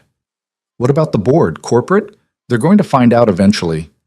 Not for me. She hesitated. But Mason, you can't hide forever. Someone else will dig into the records. Someone will make the connection. Then I'll deal with it when it happens. Or you could deal with it now, on your terms. Scarlett picked up another folder, a different one. I have a proposal. I already turned down your job offer. This is different. Hear me out. She opened the folder, pulling out several documents. The board wants to do a complete company history for the 40th anniversary next year. Recognition of the founders, the early days, how we got here. Your name would come up regardless. Mason's stomach sank. So this was inevitable. Yes. But if you work with me, we control the narrative. We tell the story the right way. You came back after personal tragedy. You've been quietly working here, staying connected to something you built. It's actually a good story, Mason, better than the alternative. What alternative? The one where someone else finds out first and turns it into gossip. Secret founder discovered working as janitor. They'd make it seem pathetic instead of what it actually is. And what is it actually? Scarlett looked at him directly. A man who knows what matters. Mason wanted to argue, but she wasn't wrong. Better to control the revelation than have it control him. What exactly are you proposing? Limited consulting role. We announce you're returning in an advisory capacity. No required hours, no office, work from home when you can. The board gets their founder back for PR purposes. You get to maintain your boundaries. Everyone wins. Except I don't want any of this. I know, but it's coming anyway. At least this way, Ellie doesn't find out from some news article or school gossip. That hit home. The thought of Ellie learning about his past from someone else, from kids at school whose parents read business sections. How much time would it actually require? Monthly board meetings? Maybe quarterly strategy sessions? The rest is up to you. Help if you want, ignore it if you don't. Scarlett pulled out a contract. I had legal draft something. Take it home, read it, think about it, no pressure. Mason took the contract. This feels like pressure. It's reality. I'm just trying to make reality less terrible. He left with the contract in his hand, his mind spinning. In the elevator, he read through the terms. Everything Scarlett had promised was there in writing. Minimal time commitment, work from home, explicit protection of his schedule for Ellie. The salary section made him blink. $250,000 annually for what amounted to showing up 12 times a year and occasionally answering emails. He was still reading when the elevator opened on the basement level. Frank took one look at his face. What happened? She offered me another job. And? And I don't know. Mason set his toolkit down. Frank, can I ask you something? Shoot. If you could make more money doing the same work you do now, would you? Hell yes. What kind of question is that? Even if it meant more responsibility? More visibility? Frank leaned back in his chair. Reed, I don't know what's going on with you and Vale, but here's what I know. You're the smartest guy I've ever worked with. You solve problems in minutes that take other people days. And you do it while making sure you're home for your kid. That's not something to hide from. That's something to be proud of. I'm not hiding. You sure about that? Mason didn't answer. He spent the rest of the day working through his tickets mechanically, his mind elsewhere. By the time he picked up Ellie from school, he'd read the contract 3 more times and was no closer to a decision. Dad, you're quiet, Ellie said from the passenger seat. Are you okay? Just thinking about work stuff. Is it bad work stuff? No, just complicated. Do you want to talk about it? Mason glanced at her, this 7-year-old who somehow knew when he needed space and when he needed to talk. Not yet, but thank you. That evening, after dinner and homework and the bedtime routine, Mason sat at the kitchen table with the contract spread in front of him. He pulled out his phone and did something he rarely allowed himself. He opened the photo album labeled Sarah. Her face smiled back at him from dozens of images. Sarah laughing at their wedding. Sarah pregnant with Ellie. Sarah holding their newborn daughter with exhausted joy. The photos stopped abruptly 8 months into Ellie's life. After that, there were only pictures of Ellie alone. Mason's finger hovered over one particular photo, Sarah in the hospital, thin and pale, holding Ellie and smiling despite everything. He'd taken that picture 3 days before she died. She'd made him promise something. "Don't let this break you," she'd said, her voice weak. "Don't let guilt eat you alive. I need you to be there for her. Really there. Not the ghost of a man hiding from his own life." At the time, Mason had thought he knew what she meant. Be present. Prioritize Ellie. Don't make the same mistakes. But looking at the contract now, he wondered if Sarah had meant something else too. "Don't use me as an excuse to stop living." His phone buzzed. A text from Scarlett. "No pressure, but the board meeting is next Tuesday. If you're going to do this, I need to know by Monday." Mason stared at the message, then at the contract, then at Sarah's photo. What would she tell him to do? The honest answer was, she'd tell him to stop asking what she would do and decide for himself. He picked up his phone and called Scarlett. She answered on the first ring. "Mason, I'll do it, but I have conditions." "Name them." "First, nothing changes with my schedule. I'm still picking up Ellie at 3:15 every day. If a meeting runs late, I leave anyway." "Agreed." "Second, my primary job stays maintenance. This is consulting only. I don't want an office or a title change." "The board will want—" "I don't care what the board wants. Those are my terms." A pause. "Okay, what else?" "Third, Ellie comes first, always. If she needs me, I'm done. No explanations, no apologies. That's non-negotiable." "I wouldn't expect anything less." Scarlett's voice was soft. "Is that everything?" "One more thing. You stop trying to fix me." "I'm not trying to fix you." "Yes, you are. You think if you can just get me back into engineering, I'll realize I've been wasting my potential or whatever. But I'm not broken, Scarlett. I'm just different than I used to be." "I know you're not broken." She sounded almost hurt. "I think you're the least broken person I've ever met. I want you to have options. That's all." Mason softened slightly. "Okay, then we have a deal. I'll have legal finalize everything tomorrow. Board meeting is Tuesday at 2. Can you make it?" "I'll be there until 2:45, then I leave." "Understood." A pause. "Mason, thank you for trusting me with this. Don't make me regret it." After he hung up, Mason sat with the weight of what he'd just agreed to. Part of him felt like he'd betrayed the promise he made 7 years ago. But another part, the part that sounded like Sarah's voice in his memory, felt like maybe this was okay. Maybe he could do both. He'd find out Tuesday. The weekend passed too quickly. Ellie wanted to go to the aquarium, so they spent Saturday looking at jellyfish and sea turtles while she chattered about bioluminescence and deep-sea pressure. On Sunday, they built a blanket fort in the living room and watched nature documentaries until Ellie fell asleep against his shoulder. Normal. Perfect. Everything that mattered. Monday morning, Frank called him into the office. "Got some news. Corporate's moving you." Mason's blood went cold. "What?" "Don't panic. It's a good thing they're creating a new position, technical liaison or something. You'd still do maintenance work, but also consult on bigger projects." Frank grinned. "Comes with a huge raise, apparently. Someone upstairs really likes you." "When does this start?" "Immediately. They want you at some board meeting tomorrow." Frank clapped him on the shoulder. "Congrats, Reed. You deserve it." Mason spent Monday in a fog, going through motions, waiting for the other shoe to drop. When he picked up Ellie from school, she immediately noticed something was off. "Dad, you're doing the worried face." "What worried face?" "The one where your forehead gets all wrinkly and you forget to smile." He forced a smile. "Better?" "No, that's the fake smile. What's wrong?" "I have a big meeting tomorrow at work. It's making me nervous." "Why?" "Because things are going to change a little bit." Ellie's expression turned serious. "Bad changes." No, baby, just different. I'm going to help with bigger problems at work sometimes. But nothing changes with us, okay? I'll still pick you up every day, still make dinner, still help with homework. Promise? Promise. She seemed satisfied with that. Mason wished he felt the same certainty. Tuesday arrived too fast. Mason put on the one dress shirt he owned, bought for Sarah's funeral, and worn maybe twice since. He paired it with his usual jeans because he wasn't pretending to be something he wasn't. Ellie studied him at breakfast. You look fancy. I look uncomfortable. Why are you wearing that if you're uncomfortable? Sometimes we do uncomfortable things because they matter.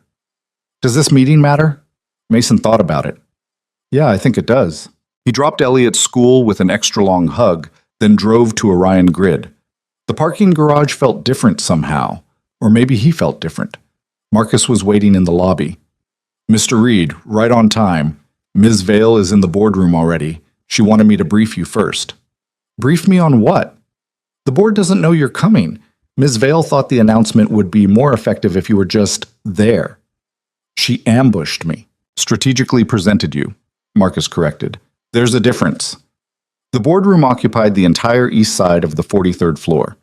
Floor-to-ceiling windows, a table that could seat 30, and enough corporate art to fund a small country. Through the glass walls, Mason could see them already assembled, men and women in expensive suits, tablets out, coffee cups positioned precisely. Scarlett stood at the head of the table, mid-presentation.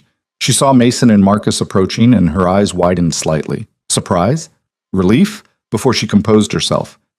Gentlemen, ladies, if I could have your attention for a moment, we have someone joining us today. The board members looked up with varying degrees of interest. Many of you know we've been planning our 40th anniversary celebration. Part of that involves recognizing our founders and the early innovations that built this company. Scarlett gestured toward the door. I'd like to introduce someone who's been with Orion Grid longer than most of you realize. Marcus opened the door. Mason stepped through. The room went silent. This is Mason Reed, Scarlett continued smoothly. Some of you may have encountered him around the building. What you don't know is that Mason is one of our original founders. He designed the core architecture that our entire infrastructure runs on. He's been working here for the past 3 years in facilities, staying close to the systems he built. And as of today, he's returning in a consulting capacity to help us modernize while maintaining the vision that made Orion Grid successful. A man at the far end of the table, Gerald Moss, board chairman, leaned forward. This is the maintenance worker who fixed the financial system crash last week? The same, Scarlett confirmed.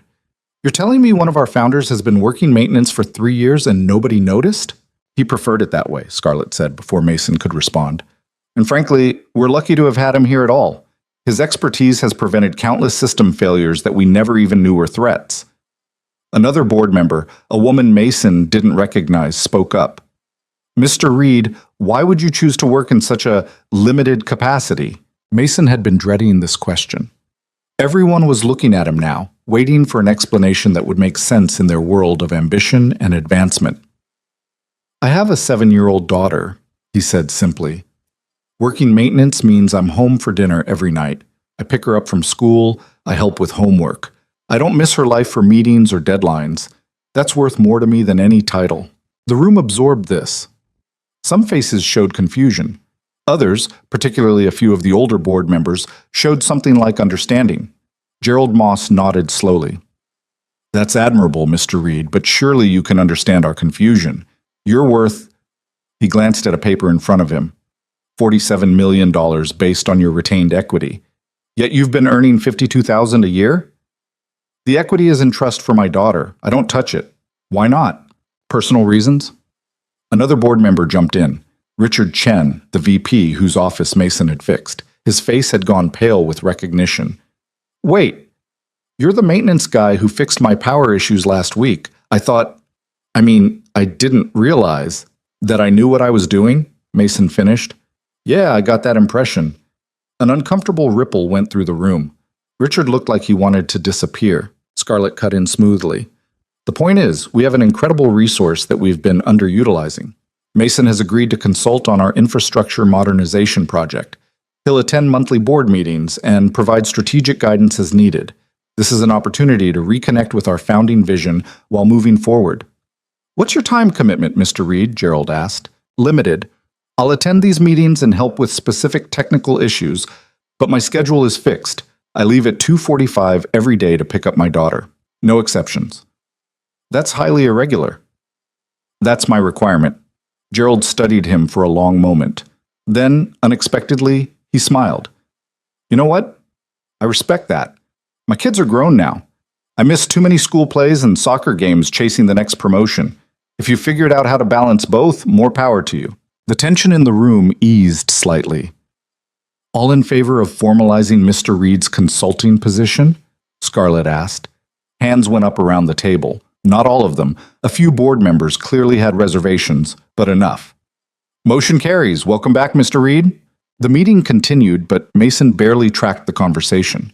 Something about quarterly projections and market positioning. His mind was on Ellie, on the clock ticking toward 2:45, on the strangeness of sitting in this room after spending 3 years deliberately avoiding it. At 2:30, he stood up. The room went silent again. I need to leave, Mason said. My daughter gets out of school early today. Scarlett didn't miss a beat. Of course. Thank you for coming, Mason. We'll send you the meeting notes. He walked out while they were still staring. In the elevator, his hands were shaking slightly. Not from fear, from the surreal nature of what had just happened. He just walked out of a board meeting for Orion Grid Technologies because it was Tuesday, and Tuesdays were early dismissal, and nobody had stopped him. Frank was waiting when Mason returned to change out of the dress shirt. So? How'd it go? Strange. They know everything now. And I'm apparently a consultant with board meeting privileges that I can walk out of whenever I want. Frank laughed. Only you, Reed. Only you could get away with that. Mason picked up Ellie at 2:45 exactly. She bounced into the truck, chattering about a butterfly they'd found on the playground. Did your meeting go okay? She asked when she paused for breath. Yeah, it went okay. Are you still worried? Not as much. Good. Can we have tacos for dinner? We can definitely have tacos. That evening, after Ellie was asleep, Mason's phone rang. Scarlett. Hey, he answered. You actually left. I told you I would. I know, but I didn't think... She paused. Gerald Moss called me after you left. He said you were either the bravest person he'd ever met or the craziest. What do you think? I think you're both. And I think you just changed how that entire board views work-life balance.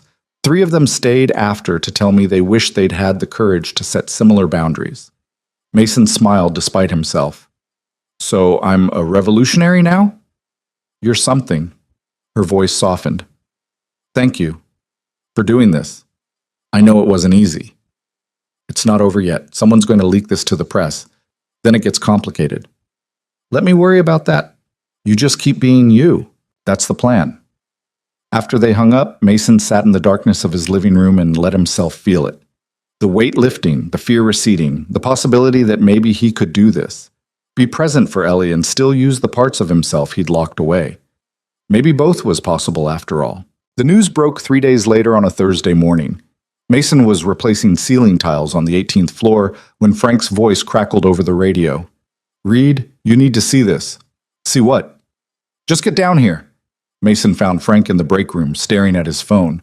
Several other maintenance workers crowded around, all looking at the same article. Frank turned the screen toward Mason. The headline read, Tech billionaire hiding in plain sight, Orion Grid founder spent years working maintenance in his own company.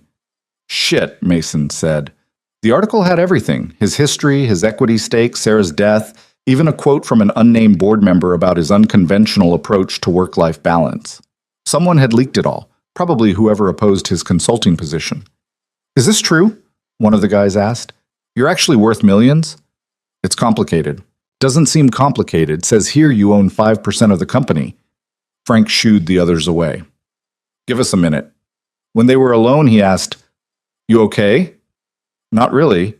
Mason's phone was already lighting up with calls. Unknown numbers, probably reporters. This is going to be a circus. What are you going to do? Pick up Ellie from school at 3:15, same as always. But it wasn't the same. By lunch, news vans were parked outside the Orion Grid building. Mason watched from a window as reporters set up cameras, preparing for ambush interviews with anyone willing to talk. His phone rang. Scarlett. Where are you? 18th floor, watching the media circus. Come to my office. We need to talk. Scarlett, I have work. Mason, there are reporters calling everyone who's ever worked with you. Someone already tried to get into the facilities office looking for Frank. You need to get ahead of this. She was right. Mason took the service elevator to avoid the main lobby, slipping into Scarlett's office through the back entrance that executives used. Scarlett was pacing, phone pressed to her ear. I don't care what the optics are. We're not putting him on camera unless he wants to be. Yes, I understand the board's concerns. Tell them to call me directly. She hung up and turned to Mason. The board wants you to do a press conference. Absolutely not. I told them that. But Mason, this story isn't going away. Someone's going to write whatever narrative they want unless you control it. Let them write whatever they want. I don't care. What about Ellie? What happens when her classmates' parents see this? When other kids start treating her differently because her dad is secretly rich? That stopped him. He hadn't thought that far ahead. What do you suggest? One interview, controlled environment, vetted journalist. You tell your story on your terms, then it's done.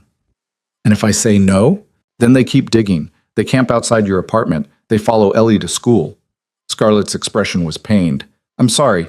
I know this isn't what you wanted, but it's happening. Mason looked out the window at the news vans. One interview. That's it. I'll set it up for tomorrow. Someone sympathetic, no gotcha questions. And today?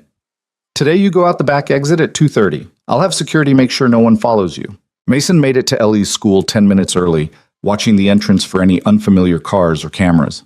When Ellie emerged, laughing with friends, oblivious to everything, something in his chest unclenched slightly. Dad, guess what happened at lunch? What happened? She launched into a story about someone's sandwich exploding in their backpack, and Mason let her words wash over him. This was what mattered, not headlines or board meetings or reporters. This moment, this child, this life they'd built together. That evening, after Ellie went to bed, Mason sat down to prepare for the interview. Scarlett had sent over likely questions. Most were predictable. Why did you hide your identity? How does it feel being worth millions while working for minimum wage? What message are you sending to other parents? One question made him pause. Do you regret your choices? Did he? He'd given up prestige, power, the satisfaction of building something massive. He'd spent 7 years fixing air conditioners and unclogging drains when he could have been shaping the future of technology. But he'd also been there when Ellie learned to ride a bike, when she lost her first tooth, when she cried over the science fair and laughed at dolphin videos and asked impossible questions about the universe. No, he didn't regret it. The interview was scheduled for Friday afternoon in a conference room Orion Grid had set up specifically for the purpose. The journalist was a woman named Rebecca Martinez, mid-40s, known for thoughtful human interest pieces. She shook Mason's hand with a grip that felt genuine. Thank you for doing this, Mr. Reed. I know it's not easy. Let's just get it over with. They sat facing each other, cameras positioned to the side. Rebecca started with softballs, background questions, his education, how he came to co-found Orion Grid. Mason answered mechanically, waiting for the real questions. You walked away from the company 7 years ago, Rebecca said. Can you tell me why? My wife was diagnosed with cancer, terminal. I needed to focus on her and our daughter. And after she passed, I stayed focused on my daughter. She'd lost her mother. I wasn't going to let her lose her father too, even if he was physically present. So I chose a job that let me be actually present. But why maintenance work specifically? Mason considered his answer carefully. Because it's honest work that ends when the day ends. I fix something, it's fixed. I go home. There's no taking it with me, no 3 a.m. emergencies, or at least very few. It gave me boundaries I couldn't maintain as an executive. Some people might say you wasted your potential. Some people measure potential differently than I do. I measure it in bedtime stories read and homework helped with and dinners eaten together. By that metric, I've maximized my potential perfectly. Rebecca smiled. Your daughter doesn't know about your background, does she? She knows I used to do different work. She doesn't know the details. Are you worried about how this will affect her? Terrified. The honesty surprised even Mason. Ellie's just a kid. She shouldn't have to deal with other children treating her differently because of money she doesn't even have access to. But I can't control what other people do. I can only control how we handle it as a family. What will you tell her? The truth. that her mom and I built something together, that after her mom died, I chose being her dad over everything else, that money doesn't change who we are or what matters. Do you think other parents should make the same choice? I think every parent has to figure out what works for their family. This worked for mine. But I'm not here to judge people who make different choices. My wife was brilliant. She could have been CEO of any company she wanted. But she chose to be a mother first and a professional second. That was her choice, and it was valid. Whatever choice someone makes, as long as it comes from love, it's the right one. The interview continued for another 30 minutes. Questions about Orion Grid's future, about his consulting role, about whether he'd ever return full-time. Mason answered honestly. He didn't know what the future held, but he knew what his present required. When it was over, Rebecca shook his hand again. This will run Sunday. I think people are going to relate to your story more than you expect. I hope you're right. That evening, Mason sat Ellie down after dinner. Baby, we need to talk about something. Her face immediately turned serious. Am I in trouble? No, but something's going to change, and I want you to hear it from me first. He took a breath. You know how I work at Orion Grid, fixing things? Yeah. Well, a long time ago, before you were born, I helped start that company. I built a lot of the technology they use. Then Mommy got sick, and I stopped doing that work to take care of you. Ellie processed this. So you used to be important. I used to be different. Important is subjective. What's subjective mean? It means different people think different things are important. Some people think running a company is important. I think making sure you're happy and safe is important. Oh. She swung her legs from the chair. Are you going to go back to the company work? A little bit. I'm going to help them with some problems. But nothing changes for us, okay? I'm still picking you up every day. Still making dinner. Still helping with homework. Promise? Promise. Okay. She seemed satisfied. Then, with characteristic 7-year-old randomness, can we have pancakes tomorrow? We can have pancakes tomorrow. The article ran Sunday morning. Mason's phone exploded with messages, some supportive, some critical, some just curious. He ignored most of them, focusing instead on making the pancakes he'd promised Ellie. Monday morning brought a different kind of attention. When Mason arrived at Orion Grid, employees stared. Some whispered. Others approached him directly. Mr. Reed, I just wanted to say I think what you did is amazing, a young woman from accounting said. My daughter's 3 and I miss so much because of work hours. Seeing that someone chose differently, it means something. Others were less kind. Richard Chen stopped him in the hallway. You made us all look like fools. Walking around in coveralls, playing at being working class while sitting on millions. I wasn't playing at anything. I was doing a job. A job you didn't need. You took that position from someone who actually needed the income. I earned that income, same as everyone else here. By hiding who you really were. Mason felt his temper rising but kept his voice level. Who I really am is a single father trying to raise his daughter right. Everything else is just details. He walked away before Richard could respond. Frank found him in the basement an hour later. People are talking. Let them talk. Some of them aren't being kind.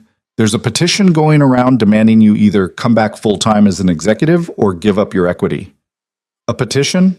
Mason laughed without humor. What are they going to do, vote me out of my own company? Reed, this is serious. The board's divided. Half think you're a hero, half think you're a liability. Scarlett's been fighting to protect your position, but she can only do so much. I don't need her to protect me. Maybe not, but she's doing it anyway. The second board meeting that month was called for Thursday, an emergency session to address the situation. Mason arrived at 2 p.m., already planning his exit at 2:45. The room was tense when he entered.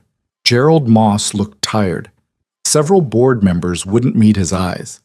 Richard Chen sat with his arms crossed, radiating hostility. Scarlett stood at the head of the table, and Mason could see the strain in her posture.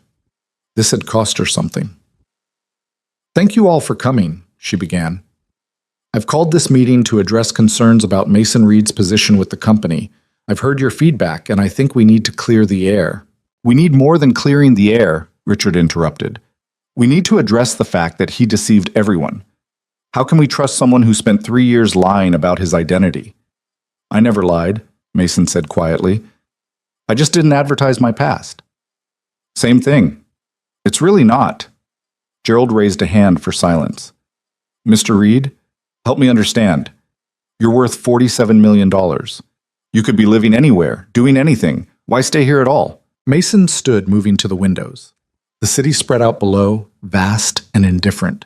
Somewhere out there, Ellie was in class learning about fractions or state capitals or whatever third graders studied on Thursday afternoons. My wife died in a hospital room that smelled like antiseptic and false hope, he said, not looking at them. I was in San Francisco closing a deal when it happened. Someone called me, told me to come home, but by the time I got there, she was gone. She died alone because I thought a contract was more important than being there. The room was silent, so I made a choice. I walked away from all of this. He gestured at the boardroom, the building, the empire, because none of it brought her back. None of it meant anything compared to what I'd lost. And I had a 6-month-old daughter who needed a parent who was actually present, not just physically there, but mentally checked out from stress and deadlines and the endless race to build something that would outlast us. He turned back to face them. I stayed at Orion Grid because I helped build it, and there was something satisfying about maintaining what I'd created. Working maintenance let me stay connected without getting consumed. It gave me boundaries. It gave me my life back. And yeah, I didn't advertise my history, because the minute people knew, they'd expect things from me I wasn't willing to give. They'd expect me to care about market share and stock prices and quarterly projections more than I cared about making it to my daughter's school play. That. But you're sitting on equity worth millions, another board member said. Money that could help people, that could fund research or charity, or it's in trust for my daughter, every penny. When she's old enough, she can decide what to do with it. Maybe she'll change the world. Maybe she'll buy a house and live quietly. Either way, it's her choice, not yours or mine. Richard leaned forward.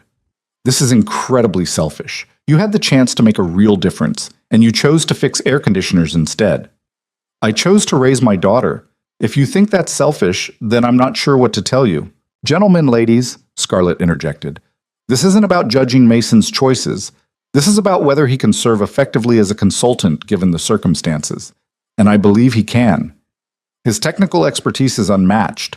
His understanding of our systems is irreplaceable. And his boundaries, she looked directly at Richard, are something we should respect, not criticize. The optics are terrible, someone muttered. The optics, Scarlett said firmly, are of a man who chose his child over his career. In a world where we talk endlessly about work-life balance but rarely practice it, that's actually revolutionary. And if this board punishes him for it, what message does that send to every other parent in this company? The silence that followed was different, contemplative. Gerald spoke first. Ms. Vale is right. We've lost good people because they couldn't balance work and family. Maybe instead of criticizing Mr. Reed, we should be asking what we can learn from him. He looked at Mason. Your consulting arrangement stands. Anyone who has a problem with that can take it up with me directly. A few heads nodded. Richard looked furious but said nothing. At 2:45, Mason stood. I need to leave. This time, no one seemed surprised. A few people even smiled. Outside, Mason found Scarlett waiting by the elevators. That was intense, she said. Thanks for defending me. I wasn't defending you. I was stating facts. She pushed the elevator button. Though, for the record, you didn't need defending. You handled Richard perfectly. He's not wrong, you know, about the money. I could be doing more with it. You're raising a good human being. That's doing more than most people ever accomplish. The elevator arrived. They rode down in silence. At the lobby, Scarlett touched his arm. Mason, can I ask you something? Sure. Do you ever wonder what would have happened if you'd made different choices? If you'd stayed in the executive track? Every day? And I wouldn't have been there when Ellie took her first steps, or said her first word, or figured out how to read. I wouldn't know her favorite color, or what makes her laugh, or how she likes her sandwiches cut diagonally because triangles are more sophisticated than rectangles. He met Scarlett's eyes. So yeah, I wonder, but I don't regret it. You're a better person than I am. I'm just a different person. You've built something amazing here, Scarlett. Don't diminish that. It feels empty sometimes. All this success, and I go home to an empty apartment and wonder what I'm doing it for.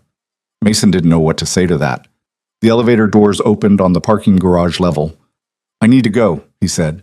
Ellie's waiting. Of course. See you next month? See you next month. But as he drove to Ellie's school, Mason couldn't stop thinking about the loneliness in Scarlett's voice, the way she defended him to the board, fought for his right to choose differently, all while trapped in the life he'd escaped from. Ellie was waiting by the front entrance, backpack dragging on the ground. Dad, we got our permission slips for the museum trip. Can I go? When is it? Next Thursday. We're going to see dinosaurs. Then you're definitely going. Come on, let's get home. That evening, after homework and dinner and the nightly routine, Mason found himself thinking about Scarlett again, about the contrast between her successful, lonely life and his modest, full one, about the choices they'd both made and the prices they'd both paid. On impulse, he sent her a text. Do you have dinner plans tomorrow? The response came quickly. Are you asking me out? I'm asking if you want to have dinner with me and Ellie. She's making her famous spaghetti. Well, I'm making it, but she directs. A longer pause this time. I would love that. 6:30. I'll send you the address. Fair warning, it's not fancy. I don't need fancy. Good. Because you're getting 7-year-old conversation and pasta that may or may not be slightly overcooked. Sounds perfect. Mason set down his phone and wondered what he was doing. Inviting the CEO to dinner felt like crossing a line he'd carefully maintained for months. But something about her loneliness called to his own, the part of him that still grieved Sarah, that still woke up sometimes expecting to find her beside him. Ellie was skeptical when he told her the next day. Why is your boss coming to dinner? She's not exactly my boss, and because I invited her. Is she your friend? I think so. Yeah. Does she know about dinosaurs? I have no idea. Well, I'm going to tell her about dinosaurs. I'm sure she'll love that. Scarlett arrived at 6:30 exactly, carrying wine that definitely cost more than their weekly grocery budget, and looking uncomfortable in jeans and a simple sweater, probably the most casual outfit she owned. Ellie answered the door. Hi, I'm Ellie. Do you know about dinosaurs? Some. Not as much as you, I bet. I know a lot. Did you know that T-Rex probably had feathers? I did not know that. Come on, I'll tell you more. Mason watched his daughter drag Scarlett into the living room, launching into an enthusiastic lecture about theropods and the Cretaceous period. Scarlett listened with genuine attention, asking questions that made Ellie beam. Over dinner, spaghetti that was only slightly overcooked, they fell into easy conversation. Ellie dominated, talking about school and friends and the upcoming museum trip. Scarlett asked good questions, never condescending, treating Ellie like a person worth listening to. After Ellie went to bed, Mason and Scarlett sat on the small balcony with coffee, the city lights spreading out below them. She's wonderful, Scarlett said. You should be proud. I am, every day.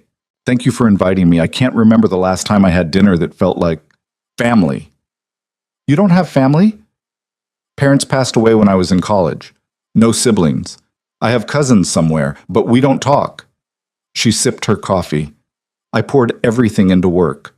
Told myself I'd make time for personal life later. And now it's later, and I don't know how. It's not too late, isn't it? I'm 30 years old, and I've never had a relationship that lasted longer than 6 months. I don't have friends, just professional contacts.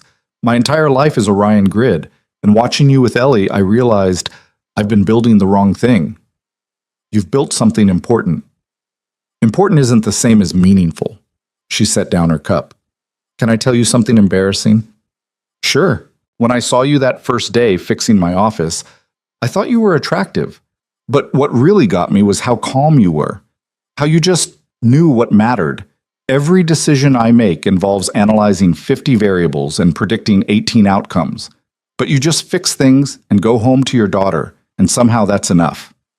Mason didn't know what to say. I'm not trying to make this weird, Scarlett continued quickly. I've spent months trying to figure out why I couldn't stop thinking about you. And I think it's because you have something I've been missing. Purpose beyond profit, connection beyond networking, a reason to wake up that has nothing to do with quarterly earnings. You could have that too. Could I? I'm the CEO of a billion-dollar company. I can't just walk away. You could choose differently, set boundaries, make space for the things that matter. Like you did. Like I had to. They sat in silence, the city humming below them. Mason? Scarlett's voice was quiet. Do you think it's possible to fix something once you realize you've built it wrong? I think everything can be fixed. Sometimes you just have to be willing to take it apart and start over. She nodded slowly. Then, surprising both of them, she reached over and took his hand. Just held it, her fingers cold against his palm. They stayed like that until her coffee went cold, and the city lights blurred into constellations neither of them could name. Over the next few weeks, something shifted. Scarlett started leaving work at reasonable hours. She showed up for dinner on Fridays, at first by invitation, then just because. Ellie adored her, especially after Scarlett brought books about bioluminescence and helped build an elaborate ocean diorama for a school project. Mason watched it happen with a mixture of hope and terror. Hope because Scarlett was finding balance, discovering what life could look like beyond the office. Terror because he could feel himself falling for her, this brilliant woman who was learning to measure success in dinner conversations and homework help instead of stock prices. One Saturday in late November, they took Ellie to the aquarium. She raced from exhibit to exhibit, dragging them both along, narrating facts about every creature. The giant Pacific octopus can squeeze through any opening larger than its beak, she announced. And they're really smart. They can solve puzzles and remember people.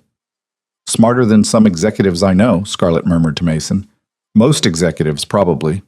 They watched Ellie press her face against the glass, completely absorbed. Mason felt Scarlett's hand find his, their fingers intertwining naturally. Is this okay? She asked quietly. Yeah, this is okay. That evening, after Ellie fell asleep on the couch between them during a movie, Mason carried her to bed. When he returned, Scarlett was still there, looking uncertain. I should probably go, she said. You could stay. I didn't mean, I know what you meant, she smiled. And I'd like that. Just talking, being here. They talked until midnight about everything and nothing. Sarah's memory didn't feel like a barrier. Scarlett asked about her, listened to stories, understood that love doesn't end just because someone dies. She sounds amazing, Scarlett said. I wish I could have met her. She would have liked you. Sarah always appreciated people who were honest about what they wanted. What do I want? I think you're still figuring that out. I know part of it. She looked at him directly. I want this, whatever this is. You and Ellie and Friday dinners and aquarium trips. I want a life that matters more than a board meeting.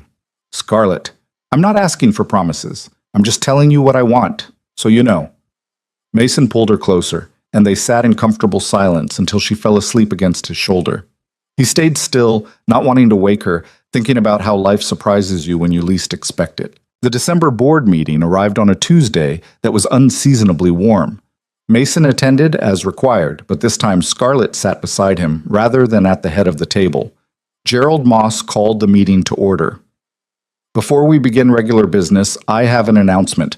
Scarlett Vale has submitted her resignation as CEO, effective end of quarter. The room erupted. Mason turned to Scarlett, shocked. She smiled calmly. I'm not leaving the company. I'm stepping down to COO. Gerald will return as CEO until we find the right replacement. But why? Someone demanded. Because I've been working 80-hour weeks for 7 years, and I just realized I don't want to anymore. I want time for a life outside this boardroom. I want to leave at 6 p.m. and not feel guilty about it. I want to figure out who I am when I'm not being the youngest CEO in the industry. She glanced at Mason. Someone recently taught me that success looks different for different people. This is what it looks like for me. Richard Chen actually laughed. This is insane. You're throwing away your career for what? Work-life balance. That's a myth. It's only a myth if you keep treating it like one, Scarlett replied. I'm 30 years old. I've built a billion-dollar company, and I'm tired, so I'm choosing differently. Anyone who has a problem with that can leave now. No one left. The meeting continued, but Mason barely tracked it. At 2:45, he stood to leave. This time, Scarlett stood with him. I'm done too, she said. My first act is COO. I'm implementing mandatory leave-by times for all executives. No more 80-hour weeks. We either learn to work efficiently, or we hire more people. Gerald smiled. Seconded. All in favor? The vote was unanimous. Outside in the elevator, Mason turned to Scarlett. You didn't have to do that. Yes, I did. For me. For everyone working themselves to death because they think that's what success requires. She took his hand. And maybe a little bit for you, so I can have Friday dinners without checking my phone every 10 minutes. The elevator opened on the lobby level. Ellie was waiting there. Mrs. Chen had brought her early because school had half day. "Dad! Scarlett!" She ran to them. "Mrs. Chen said I could come visit." "Hey, sweetheart." Mason scooped her up. "How was school?" "Good. We learned about percentages. Did you know that 50% is half?" "I did know that." "Oh." She thought about it. "Well, I just learned it." Scarlett laughed, and something in Mason's chest settled. This was it. This was the life he'd fought for. Messy and imperfect and absolutely right. They walked out together into the December afternoon, and for the first time in 7 years, Mason felt like maybe the grief could coexist with joy. That Sarah's memory didn't mean he couldn't love again. That choosing Ellie first didn't mean there was no room for anything else. That evening, after Ellie finally went to sleep following an elaborate bedtime story about dinosaurs who became astronauts, Mason and Scarlett sat on the balcony wrapped in blankets against the cold. "I'm scared," Scarlett admitted. "What if I'm terrible at this? What if I can't balance both?" "You will be terrible at it sometimes. So will I. That's how it works." Very reassuring. "I'm serious. There's no perfect balance. Some days work wins, some days family wins. The goal isn't perfection, it's being present for what matters when it matters." "And what matters right now?" Mason kissed her, slow and gentle, tasting coffee and possibility. When they pulled apart, Scarlett was smiling. "That," he said, "that matters right now." 6 months later, on a Saturday morning in May, Mason and Ellie stood in the kitchen making pancakes while Scarlett read the newspaper at the table. It had become their routine. Weekends together, the three of them, building something that looked like family. Ellie had accepted Scarlett's presence with the adaptability of children. "Is Scarlett your girlfriend?" she'd asked one night. "Yeah, is that okay?" "I guess. She knows a lot about fish." That had been the extent of the conversation. In Ellie's world, knowledge of marine biology was apparently sufficient qualification for dating her father. "Dad, you're burning them," Ellie said now, pointing at the griddle. "Paying attention." Mason flipped the pancakes, only slightly darker than intended. Scarlett looked up from the paper. "There's an article here about work-life balance in tech companies. It mentions Orion Grid's new policies as a model. Are you in it?" "Briefly. They quote me saying something about productivity increasing when people aren't exhausted." She set the paper down. "It's strange. I spent years chasing headlines about our growth and success. Now the headline is about us working less. And I'm happier than I've ever been." She stood, moving to wrap her arms around Mason from behind while he finished the pancakes. "Who knew?" Ellie made a face. "You guys are being mushy again." "We're making pancakes," Mason protested. "Mushy pancakes." After breakfast, they walked to the park. Ellie ran ahead to the playground while Mason and Scarlett followed slowly, hands linked. "I've been thinking," Scarlett said, "about the future." "Yeah?" "I want to be part of this. Officially. You and Ellie." She stopped walking, turning to face him. "I know it's complicated. I know I'm not Sarah, and I'm not trying to be. But I love you, both of you. And I want to build something real." Mason felt his throat tighten. "Scarlett, you don't have to answer now. I just needed to say it. I love you too." The words came easier than he expected. "And Ellie loves you. But I need you to understand, she comes first, always. That won't change." "I know, I wouldn't want it to." Scarlett smiled. "That's actually what I love about you. You know what matters." They kissed, there in the middle of the park path, while Ellie shouted from the swings for them to watch her go higher. That night, after Ellie went to bed, Mason pulled out the small box he'd been hiding for 2 weeks. Inside was a simple ring, nothing extravagant, just a silver band with a small diamond. He'd bought it on impulse, walking past a jewelry store, stopping when something in the window caught his eye. The salesperson had tried to upsell him to something bigger, flashier, but Mason had known immediately this was right. Simple, honest, real. He found Scarlett on the balcony, staring at the city lights. "Hey," he said. "Hey yourself. I need to ask you something." She turned, saw the box in his hand, and her eyes went wide. "Mason, let me say this before I lose my nerve." He opened the box. 7 years ago, I thought my life was over. I thought I'd lost everything that mattered, and all I could do was survive for Ellie's sake. But you showed me something different. You showed me that life doesn't end when you think it does, that there's room for new joy even when the old grief stays with you." Tears were streaming down Scarlett's face. "I love you," Mason continued. "I love how you listen to Ellie's dinosaur facts like they're the most important thing in the world. I love how you learned to make grilled cheese cut diagonally because that's how she likes it. I love that you walked away from being CEO because you wanted a life more than a title." He took a shaky breath. "Will you marry me?" Scarlett was nodding before he finished the question. "Yes, yes, absolutely yes." He slipped the ring on her finger and she pulled him into a kiss that tasted like tears and laughter and everything good that survived grief. "I need to ask Ellie," Scarlett said when they pulled apart. "Make sure she's okay with this." "She already knows." "What?" "She helped me pick out the ring, told the salesperson that her dad needed something pretty but not too sparkly because that would be showing off." Scarlett laughed through her tears. "She said that? She's very wise for 7. They sat together on the balcony, Scarlett's hand in his, the ring catching light from the city below. Mason thought about Sarah, about the life they'd built and lost, about how love doesn't replace love. It just adds to it, makes room for more. Sarah would have liked Scarlett, would have appreciated her intelligence, her determination, her willingness to choose differently when she realized she'd been building the wrong thing. The wedding was small, held in the park where they'd first admitted they loved each other. Ellie served as flower girl and ring bearer, taking both jobs very seriously. She wore the blue dress with stars, Sarah's last gift, and carried a bouquet of flowers she'd helped choose. Frank gave Mason away because sometimes family is the people who show up consistently rather than the ones you're related to. Gerald Moss attended, along with a handful of board members who'd learned to respect boundaries. Mrs. Chen cried through the entire ceremony. But the moment Mason would remember forever was after, when they were taking photos and Ellie tugged on Scarlett's dress. "Can I call you Mom?" she asked, her voice small. "Not to replace my real mom, but because you're here now, and you take care of us, and you know about fish." Scarlett knelt down, makeup already smudged from crying. "I would be honored. And Ellie, your real mom will always be your mom. I'm just additional. Bonus mom." "I like that, bonus mom." Ellie hugged her. "You're my bonus mom who knows about fish, the best kind of bonus mom." Mason watched them embrace and felt the last piece of his broken heart seal over. Not healed, the scar would always be there, but sealed enough to hold new love without leaking out all the old grief. That evening, the 3 of them stood on the balcony of their new apartment, bigger than Mason's old place, with room for all of them. Ellie had fallen asleep against Scarlett's shoulder, exhausted from the excitement. "We should put her to bed," Scarlett whispered.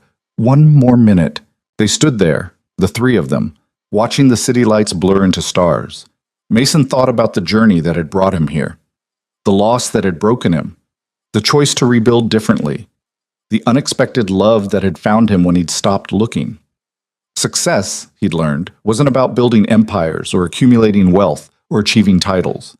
Success was this: standing on a balcony with the people you loved, knowing that whatever came next, you'd face it together.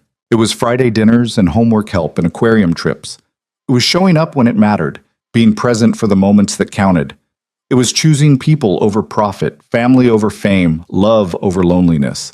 It was messy and imperfect and absolutely real. And for Mason Reed, former founder, current consultant, full-time father, and now husband, it was everything. Ellie stirred against Scarlett's shoulder. "Dad?" she mumbled sleepily. "Are we a family now?" "We've always been a family, baby. Now we're just a bigger one." "I like bigger." "Me too." "Can we still have pancakes tomorrow?" "We can definitely have pancakes tomorrow." "Good." She settled back to sleep. "Love you, Dad. Love you, bonus mom." "Love you too, sweetheart," they said together. And in that moment, standing between the daughter he'd raised alone and the woman who'd learned to build a different kind of life, Mason finally understood something Sarah had tried to tell him in those last days. Love doesn't end. It just changes form, multiplies, becomes something new while still honoring what came before. You don't move on from loss. You move forward with it, carrying it alongside new joy, learning that the heart is bigger than anyone thinks. Big enough for grief and happiness, memory and hope. Yesterday's love and tomorrow's promise. Big enough for everything that matters. The city hummed below them, indifferent and eternal. And on one small balcony, a family stood together, imperfect, scarred, healing, whole, exactly as they should be.